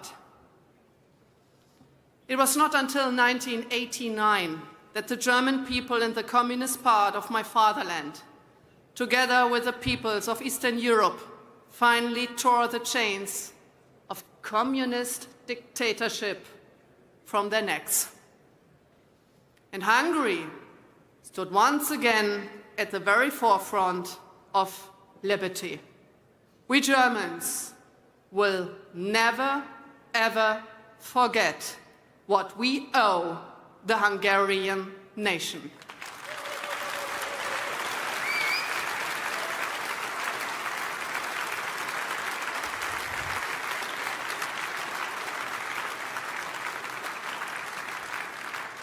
Today, freedom and self-determination are under attack once more. But this time, the danger does not come from without, it comes from within. It has been rising from the globalist elites in Brussels and in too many European capitals. And precisely because it wears a mask of benevolence, it is so diabolically dangerous. They flood our countries with illegal mass migration. They force our own people to feed, house, and privilege these masses, while crime explodes, terrorism stalks our streets, and Islamic extremism takes root. And in doing so, they steal the very soul of our European nations. They whip up apocalyptic panic over the so-called man-made climate change and use it as a perfect pretext to strangle our industry, to dismantle our energy security, to drive entire populations into poverty, and to impose an eco-socialistic command economy that enormously increases their own power. They demand that we accept the lunatic fiction of dozens or hundreds of genders, that we call men women and women men, that we confuse the minds of our own children and thereby undermine the family, the bedrock of personal liberty and of human society itself. They pile up debt upon debt upon debt and ship countless billions to one of the most corrupt regimes on earth, Ukraine, to prolong a war that is not ours. It's not ours.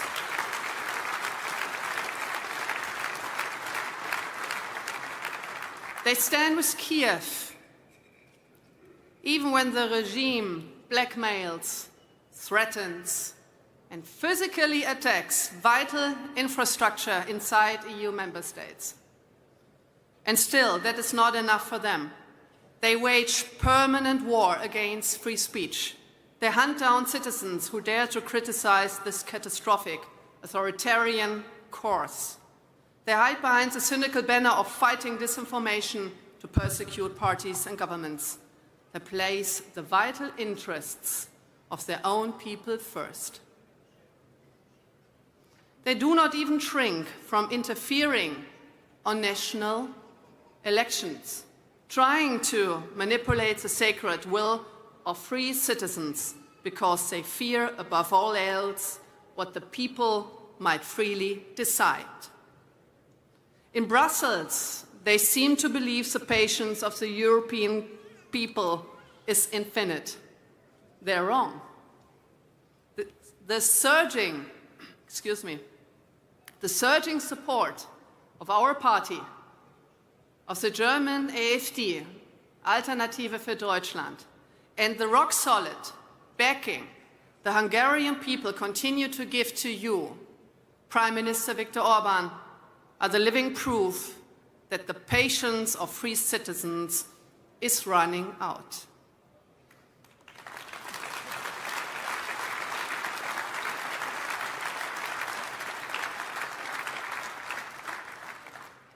We will have to fight once more for the freedom and our self-determination. The means may be different, but the courage, the resolve, the iron determination must be exactly the same as that of our forefathers. The fate of every European who still loves liberty and every patriot who still believes in sovereign nations hangs in the balance. And we can count ourselves blessed, truly blessed, that in this decisive struggle we stand shoulder to shoulder with freedom-loving patriots from so many nations and with an unbreakable champion of freedom, Viktor Orbán.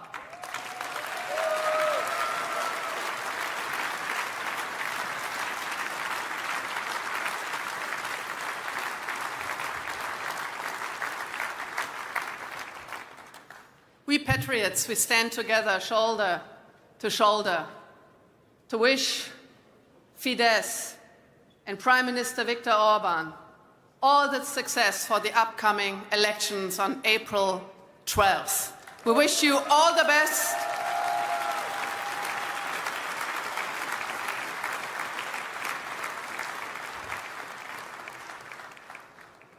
God bless you. God bless Hungary. God bless Germany. And God bless a free Europe. Thank you.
Köszönjük szépen Santiago Abascalnak, hölgyeim és uraim, és most érkezik az utolsó előadónk a mai nap folyamán.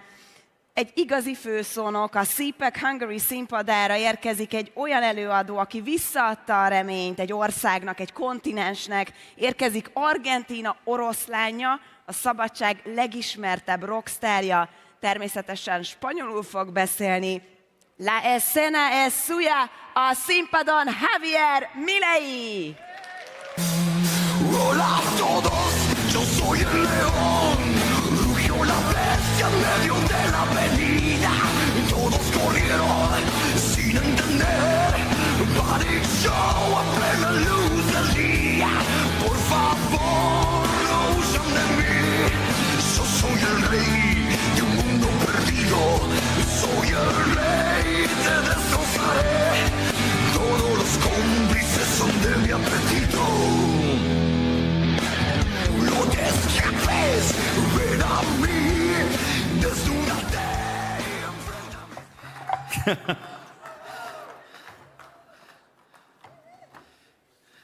Hello everybody, I'm the lion.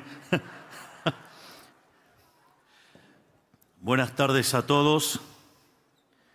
Es para mí un verdadero gusto estar aquí en Hungría, siendo el primer presidente de Argentina en estar por primera vez en este hermoso país.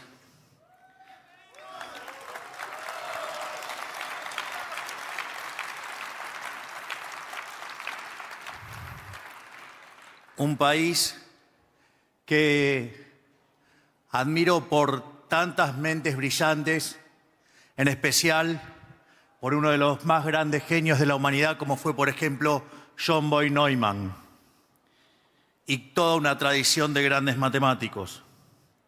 Además, un país de una enorme historia, una gran tradición y, sobre todas las cosas, un país emblema de lo que es la lucha contra los colectivistas, ya sean las versiones asesinas de los colectivistas o las versiones de buenos modales, globalistas, woke, socialistas o zurdos. Una nación con la que compartimos el amor por las ideas de la libertad y con cuyo primer ministro, Viktor Orbán, nos une una fraternidad personal y un sentimiento de admiración mutua. También es un placer ser parte de una nueva edición de CPAC. Nunca son suficientes los agradecimientos a sus organizadores por las invitaciones y por el privilegio de dirigirme una vez más ante un público deseoso de llevar la batalla cultural a todo el mundo. Considero de vital importancia mantener viva esta llama. Me refiero a las ideas de la libertad, que en todo momento hay quienes están intentando extinguirlas. Eventos como este contribuyen a que este fuego siga encendido y sea una guía para todos los hombres del mundo. Hoy vengo a hablarles de un concepto troncal de nuestra gestión de gobierno, que si bien hemos puesto en acción desde el primer momento, tan solo hemos puesto en palabras recientemente. Hablo ni más ni menos de la moral como política de Estado. Esto es, en pocas palabras, una metodología de toma de decisiones basada en un orden inflexible de prioridades, el cual pasaré a explicar. Como ustedes saben, cada decisión que se toma desde un rol del gobierno tiene tres variables a considerar. La primera es la variable moral, es decir, si es éticamente correcto, tal como dijo Marco Aurelio, que lo resumo perfectamente en sus meditaciones. Si no es correcto, no lo hagas. Si no es verdad, no lo digas. La segunda variable a considerar es si la medida es eficiente económicamente, es decir, si genera prosperidad. Y por último, en tercer lugar, está la variable de la utilidad política, que es la última en la línea de prioridades, es decir, si al político que toma la decisión le sirve a título personal o no. Para nosotros, que pensamos en generaciones en lugar de ciclos políticos, este orden es claro y autoevidente.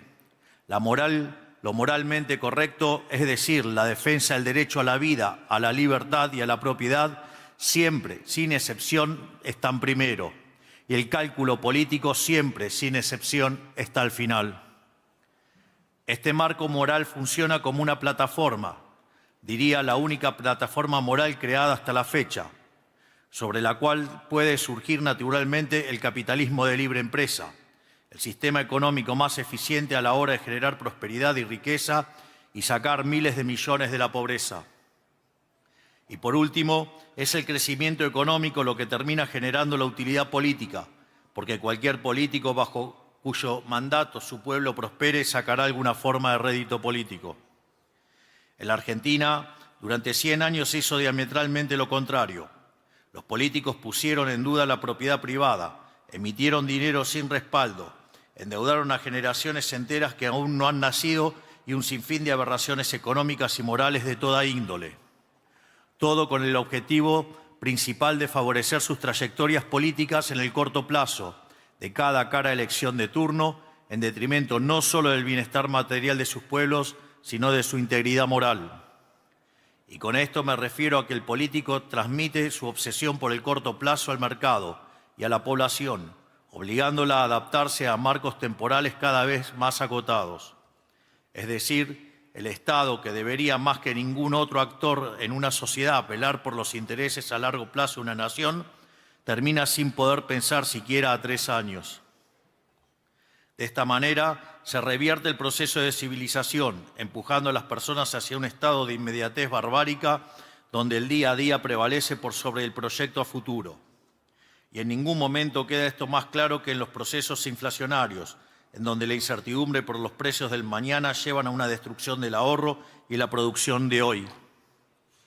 Así nosotros heredamos un país que venía de años y años repitiendo esta conducta nociva, que nos dejó hacia finales del 2023 al borde de la peor crisis de nuestra historia, con una inflación de más del 200% y que viajaba directamente a una hiperinflación, ya que teníamos una inflación diaria del 1,5%. Fue gracias a aplicar con convicción nuestra heurística que logramos sacar el país a flote. Es decir, de una inflación que venía viajando al torno del 15.000 anual, pasamos a una inflación que está en torno al 30 y probablemente sobre el final de nuestro mandato, en este primer mandato, digamos, la terminaremos por desterminar. En el ámbito económico, la búsqueda de la conveniencia política llevó a nuestros políticos a endeudarse constantemente para financiarse a sí mismos y a sus amigos. Al momento de pagar, dado que ajustar el gasto y cumplir los contratos les parecía políticamente inaceptable, optaron por defaultear una y otra vez en nuestras deudas, dinamitando la confianza de nuestro país alrededor del mundo y su capacidad de crecimiento económico. Como eso no alcanzó para dejar de gastar compulsivamente, siguieron haciéndolo pero financiándolo con emisión monetaria, licuando los salarios de todos los argentinos y destruyendo nuestra moneda, a la que le quitamos 13 ceros en sucesivos procesos inflacionarios que incluyen 2 hiperinflaciones sin guerra y una tercera que logramos evitar a tiempo al asumir nuestro mandato. Y todo esto siempre en un contexto de alta presión fiscal y locura regulatoria que hacían inviable el comercio.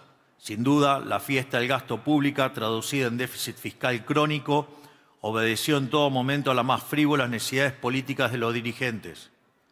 Durante 100 años, nuestros políticos, sea por malicia o por ignorancia, pensaron que el camino óptimo a la eficiencia económica era la planificación centralizada. Esto fue un error garrafal que nos condujo al más terrible de los fracasos. Estábamos yendo con destino directo a Cuba y con parada inmediata en Venezuela. Pero esta elección no aplica solo a la Argentina, sino que puede observarse como una constante a lo largo de la historia de la humanidad. Todos los países occidentales han sufrido en mayor o menor medida de la fatal arrogancia de los políticos. Sin ir más lejos, la Unión Soviética, que prometió el paraíso en la tierra, terminó causando la muerte de 100 millones de personas y el regreso del canibalismo en una época donde la tendencia global era la prosperidad. El gran experimento, como lo llamaban algunos intelectuales occidentales socialistas, desde la comodidad de sus países prósperos, llegó a imponer largas penas de prisión a aquellos que desesperadamente por el hambre que generaba su sistema fracasado, robaban un puñado de harina o una mazorca de maíz. ¿O qué decir de Cuba, que tras casi 70 años de una supuesta revolución infantil que solo le importaba a la familia Castro, dejaron una población sumada en la más abyecta miseria y esta semana tuvieron que anunciar un cambio de modelo económico. Es decir, están teniendo su propia perestroika. Y que seguramente antes de mitad de año, con el liderazgo de ese gran hombre que es Donald Trump, probablemente veamos a Cuba libre.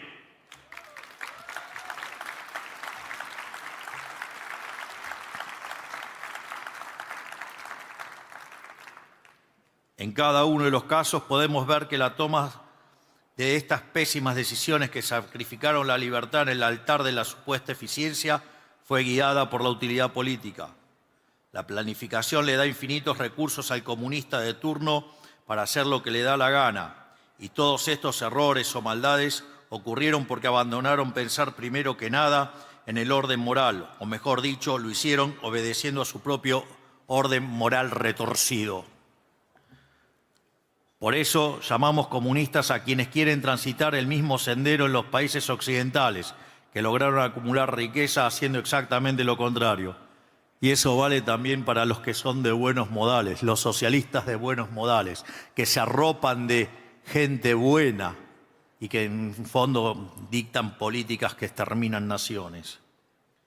Porque si bien ellos siempre reniegan de los sucesivos experimentos fallidos y buscan desmarcarse llamándose a sí mismos socialistas o socialdemócratas, comparten los mismos principios. Por todo esto nosotros, como ya expliqué, tomamos el camino opuesto.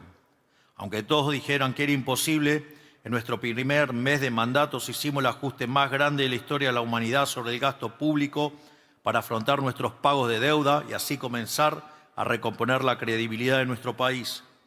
Más o menos para que tengan un orden de magnitudes, bajamos el gasto público en términos reales un 30%, es decir, un ajuste de 5 puntos del PBI que decían que era imposible hacerlo a lo largo de un mandato y lo hicimos en un mes. Porque en un Estado gigante que explota a sus ciudadanos, lo justo es, antes que nada, bajar el peso del Estado. Aunque todos dijeron que era imposible, a los 6 meses de nuestro mandato eliminamos todas las fuentes de emisión monetaria para dejar de estafar a los argentinos con señoriaje y así recomponer la confianza en nuestra moneda, condición fundamental para poder crecer económicamente. Concretamente, esto hace referencia al déficit cuasi fiscal, es decir, el déficit del Banco Central, que era del orden de 10 puntos del PBI. Y eso lo pudimos arreglar en 6 meses. Quiere decir que en el lapso de 6 meses, en nuestro gobierno, hicimos un ajuste de 15 puntos del PBI. Es decir, le devolvimos a los argentinos de bien cerca de 90.000 millones de dólares.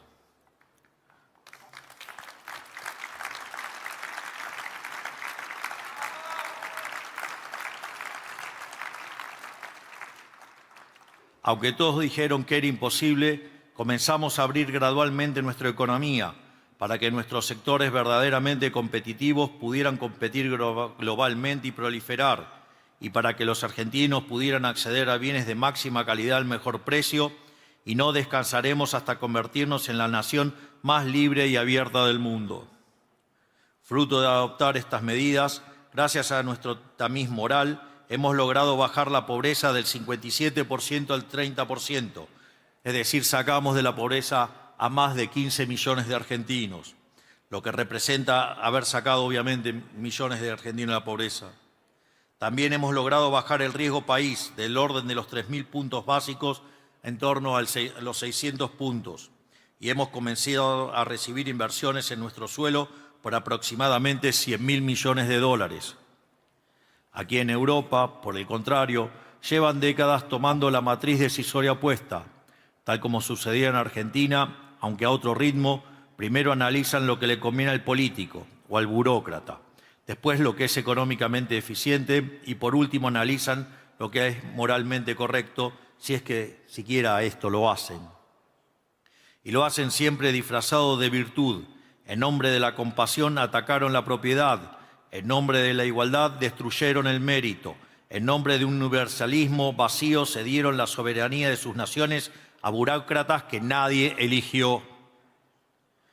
Cada vez que la política europea tomó una mala decisión, lo hizo con una causa noble en la mano y ese es el truco, esa es la trampa. porque detrás de cada causa noble hay una ecuación política muy concreta. Crear dependientes es crear votantes, cada subsidio es un voto comprado, cada regulación es un favor cobrado, cada frontera abierta es un padrón electoral expandido. No lo hacen por compasión, lo hacen porque les conviene y le ponen una bandera humanitaria encima para que nadie se atreva a cuestionarlos. Tomemos, por ejemplo, la política económica y la política migratoria. Como todos ya sabemos, Europa se vanagloria de ser un Estado niñera, es decir, quitarle proporcionalmente a los que más riqueza genera, violando el principio de propiedad y la igualdad ante la ley en el proceso, para redistribuirlo con el resto de la sociedad en forma de servicios. Dicho de otra manera, ellos consideran que la economía es como una torta. Ellos están enfocados en gestionar y decidir qué pedazo le corresponde a quién, en lugar de enfocarse en que la torta siga creciendo. Eso genera estancamiento económico con el que se observa hace tiempo en una región. Y cuanto más alejado del individuo se encuentra la cumbre del poder, peores son las consecuencias de este intento de planificación. La sujeción nacional a los dictámenes unilaterales de organismos supranacionales reemplaza la soberanía y a las libertades individuales por los caprichos de los burócratas de turno. Cuando el poder se separa de la responsabilidad que trae la representación, se puede convertir en tiranía muy rápidamente. De hecho, en el discurso de recién, mencionó mi querido amigo Santiago Abascal el pichón de tirano que tienen en España.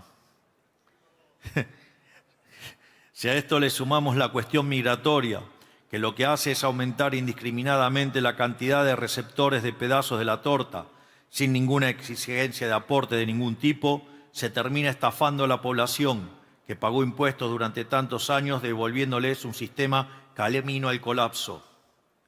Fruto de este accionar, Europa se quedó sin crecimiento, sin imperio de la ley, y hoy ya está siendo evidente que sus dirigentes se quedaron también sin credibilidad política alguna. Y nada de esto puede tomarnos por sorpresa, porque tal como reza la frase, podemos ignorar la realidad, pero nunca podremos ignorar las consecuencias de ignorar la realidad. Ayn Rand Dixit. Y con esto quiero decir algo que parece obvio, pero que la política se encarga de oscurecer. Las ideas no son abstractas, las ideas tienen consecuencias reales en la vida real de las personas. Cuando una sociedad elige la libertad, las cosas mejoran. Lo estamos viendo en Argentina. Cuando una sociedad elige socialismo, las cosas empeoran. Lo vimos en la Unión Soviética, lo vemos en Cuba, lo vemos en Venezuela, lo vimos nosotros durante 100 años de cadencia progresiva en Argentina. No es una cuestión de suerte, no es una cuestión de recursos naturales, no es una cuestión de historia o geografía, es una cuestión de decisiones. Las naciones que abrazan la libertad, la propiedad privada y el orden moral de la civilización occidental progresan. Las que la abandonan decaen, siempre sin ninguna excepción. Por eso lo que está en juego en cada elección no es solo quién gobierna, es qué dirección toma un pueblo y esa dirección importa. Por eso el primer ministro Orbán y el pueblo húngaro lo tienen muy bien claro. Siendo un país que vivió en carne propia las desgracias del comunismo, hoy encaran el mismo espíritu que estoy contando.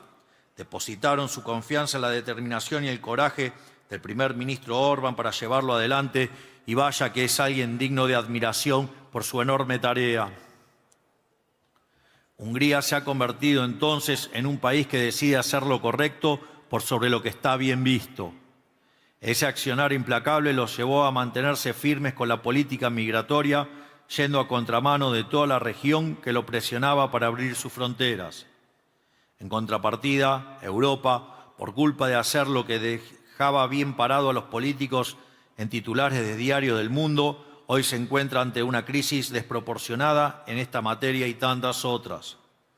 En este sentido, yo siento que con mi amigo Víctor tenemos algo importante en común.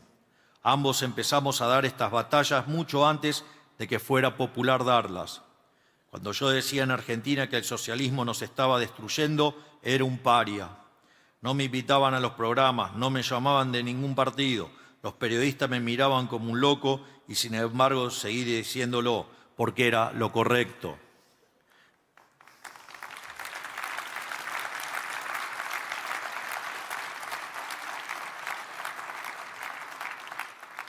Víctor, en paralelo, fue el primero en pararse frente a toda la Europa bien pensante y decir lo que nadie quería oír, que Occidente estaba en peligro, que Europa se estaba suicidando, que la inmigración masiva sin control no era un acto de generosidad, sino un acto de irresponsabilidad con sus propios pueblos. Lo dijo cuando todavía le costaba caro decirlo. Eso se llama coraje.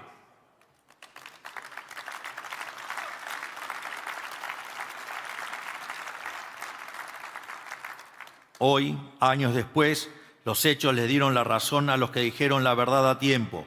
Y esto es exactamente lo que distingue a un estadista de un político. El estadista dice lo que es verdad antes que sea conveniente decirlo. Por eso mi mensaje esta noche para todos ustedes es el siguiente.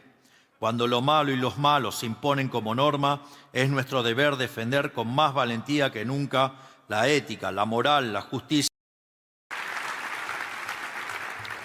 És barátaim, itt van ma köztünk egy patrióta bajnok a Kaukázusból, Irakli Kobakidze miniszterelnök, az orosz medve szájában,